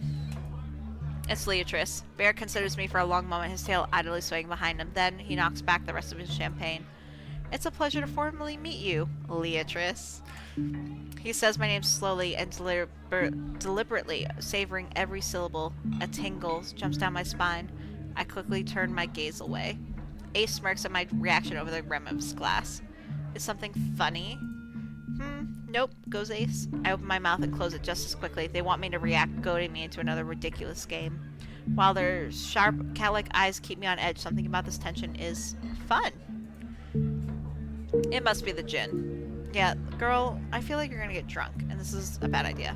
A flash of white over Ace's shoulder catches my eye. Across the bar, Curious heads for the door. I don't see Leander or Min, but it feels wrong just to let him leave without saying goodbye. I'll be back. Vare hums and wags his finger at me as I leave. I slip through the crowd, careful not to touch anyone, but just as I'm nearing Curious... Gah! I stagger, shoulder checked by a man with a neck thicker than both my thighs. He stares down at me, nostrils flaring. What a description. Out of my way, shit stain. Wow, what a bitch. My words spill out on their own. You watch it. I regret them as soon as they leave my mouth. That fucking gin. The roughneck wheels around, shoving a bloodhound out of the way so he can close in on me. What did you say? He shoves me backwards, sending me stumbling to the sticky floor. I'm fine, but my heart leaps into my throat when I see the roughneck bearing down on me. You trying to start something here? The redneck freezes, his fist cocked back. A group of bloodhounds called by the commotion circle him, sizing him up. For what feels like an agonizing long moment, the roughneck looks from me to the bloodhounds. Finally, he sniffs and spits on the floor next to me. The blob narrowly misses my cheek. Screw it, too many freaks in this circus tonight. He turns his back on me. Comes face to face with Ace. Ooh. A dangerous smile spreads across his face. You'll do. Oh, I don't know how I feel about that smile. Look at that. That is mischievous. That is a dangerous smile. What happens next is a blur. Ace's fist crashes into the roughneck's jaw, causing an eruption of gasps, shouts, and even cheers around us. I scramble to my feet right as the frantic crowd swarms around me, cutting off my sight of everything and everyone. Through the ruckus, I hear Leander shouting, Hey, hey, Ace, take it outside. Ignore them, everyone. Look, drinks are on me. Dude, Leander, how much money do you have? With those 4 words, the wick erupts with hoots and hollers.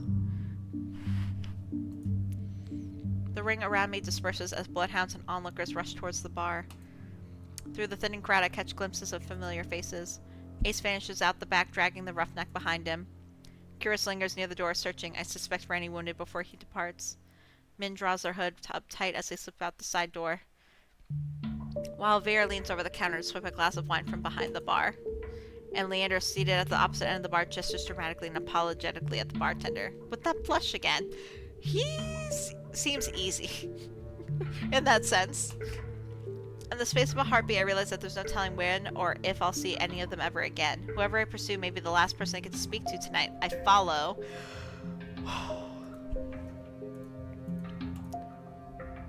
Alright, guys. This is it. This is it.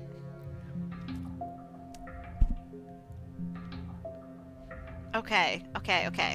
Let's talk through the options. So, let's go in order how I've met them. So, Curious was first. Doctor... One would say boring. I would say mysterious. Calm, collected. A mystery. I mean, they're all kind of mysteries in their own way.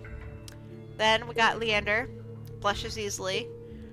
Could cure my curse on his own. But they're all friends, so I don't think I need to romance him to rely on a cure. but I can touch him where I can't touch the others. So he seems like the easy option, though I could be wrong. Then we got Vare, who's super flirty, but I don't know. I feel like I'm not ready for his character arc yet, especially because I don't really have much of an interest in romancing him yet. I mean, he's cool, but I feel like I have a savior complex more than a interest. And I know I'm going to play this multiple times, so it doesn't really matter, but like, sometimes you gotta play it strategically.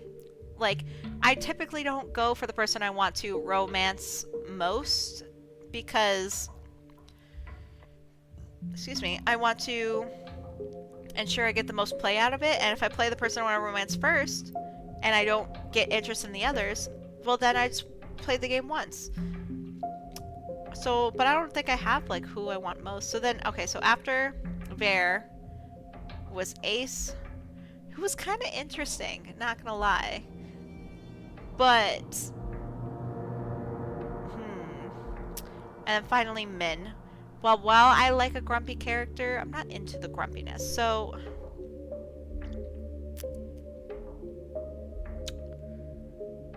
let's see. I know, I'm being indecisive here. What do you think, Lua? What do you think? Ace? Curious? Min? Oh, she kind of purred at Min's name. Vare? Leander. Oh, okay. It's gonna be Leander. Leatrice is gonna romance Leander based on Lua's recommendation. Mwah. Hope you didn't make me choose wrong, baby girl. She's like, what have I done? Alright, so Leander. We're going for it. For the second time today, I find myself squeezing through a crowd to reach Leander. As soon as he sees me, his easy smile fades. Are you alright, Leatrice? I'm not used to someone looking at me with such earnest concern. I've been through worse today. Leander, from the sound of it, you've had quite the day. How are you holding up? I'm going fine. Well, I'm still alive. That counts for something, right? I'm breathing. Iridia is not an easy place to live in, but you get used to it eventually, he goes. Let's hope so. Leander signals for the bartender. I'm parched. Do you want anything? I've already had one drink, but let's just save anyway. I'm gonna do a new save because then I don't have to go through the intro all over again if I want to just do that. So let's, you know what? I'll have a drink. Something strong and simple.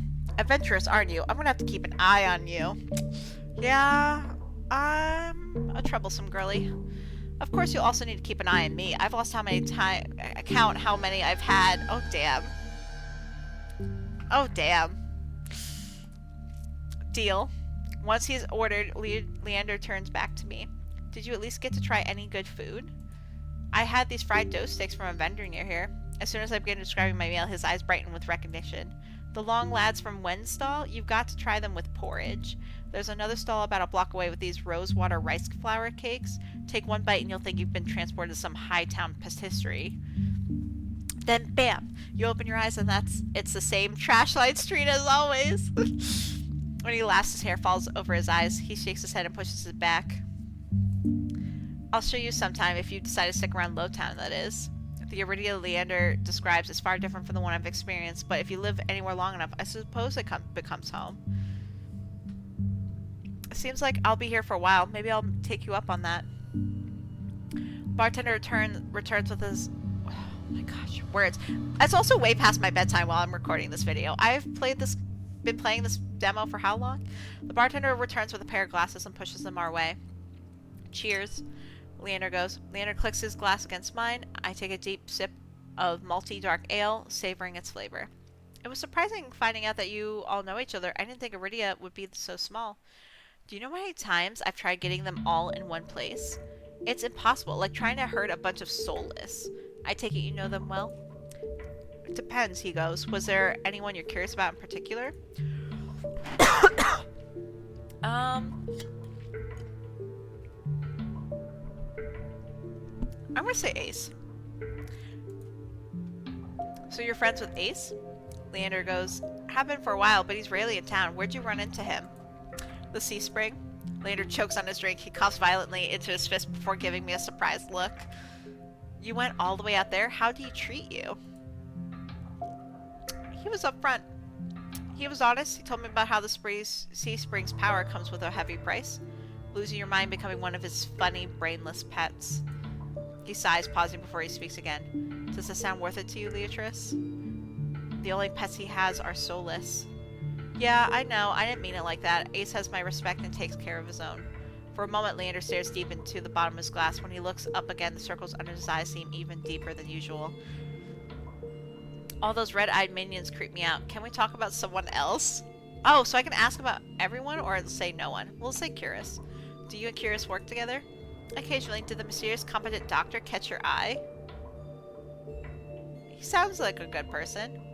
Though it's hard to believe anyone's a good person these days. That's Curious. He works hard to serve the people of Lowtown. He's a miracle worker, even if his bedside manner could use some work. Do you think he might be able to cure my curse? Leander starts to speak, pauses to consider me for a moment. Curious is good, but he's only a doctor. Besides, unless you're actively dying, he'll make you wait in line all day like everyone else. I'm just gonna ask about everyone. Vare. What do you know about Vare? Leander shakes his head slowly, his expression grave. Vare, a living example of Cenobium's cruelty. Most days they keep him on a short leash. I'm surprised you ran into him. So tell me, what'd you make of him?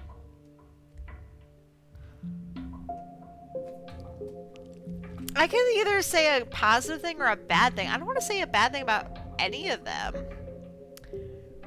We'll just be... I want to know more about him. Wouldn't we all? He's mysterious, not just because of the Cenobium keeps him locked up. The way they treat him is just not right. Do you know why he's a prisoner? Nobody knows. He's been in prison for as long as anyone remembers, but whatever he did must have been awful considering the punishment. He's charming, but like any monster, he's dangerous. If you ever see him out hunting, you'll know what I mean. Leander swirls his glass, choosing his next words carefully. Don't fall for his looks. He'll rip out your throat for fun. Finally, Min. Min's interesting. Not very forthcoming, though. Ah, Min, my favorite grouchy freelancer. What's your impression of them? They seem pretty irritable. They're a testy one. You've got that right. Sometimes even paying for Min's work can be a struggle. Min works for you? Contract only. Min refuses to join the Bloodhounds, but they take jobs from me often enough to qualify.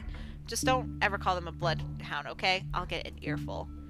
That about covers it. Are you tired of standing? Let's find you somewhere to sit. Leander pushes away from the bar, beckoning me to follow him.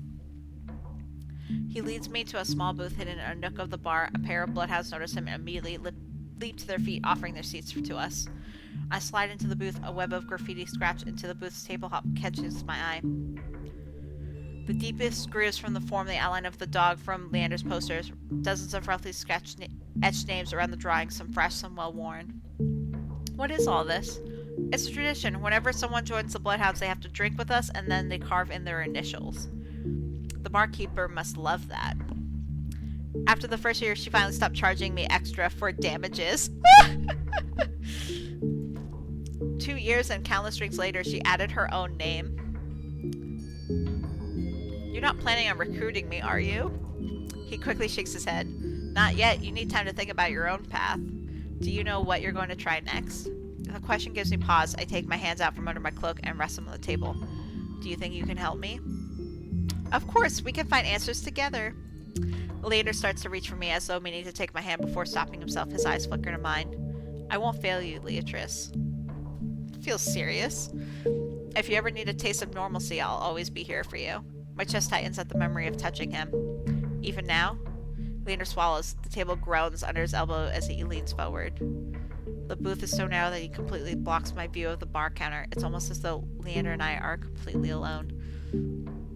If that's what you want. What is that blush? What is that blush right there? I know he blushes easily, so I shouldn't really take it, but like with that line, come on. How did it make you feel? It was warm, exciting. I don't know how to describe it. Leander rests his right hand on the table. He looks at me, smiling when I place my hand in his. Slowly, he begins unwinding the bandages, stopping every so often to glance at me. It feels weird. As my skin becomes visible, I cast a nervous glance around the bar, but as far as I can see, no one is paying us any attention. Leander squeezes my hand gently. No one will notice. He pulls back, raising his hand to my mouth so he can tug his glove off with his teeth. This feels dirty.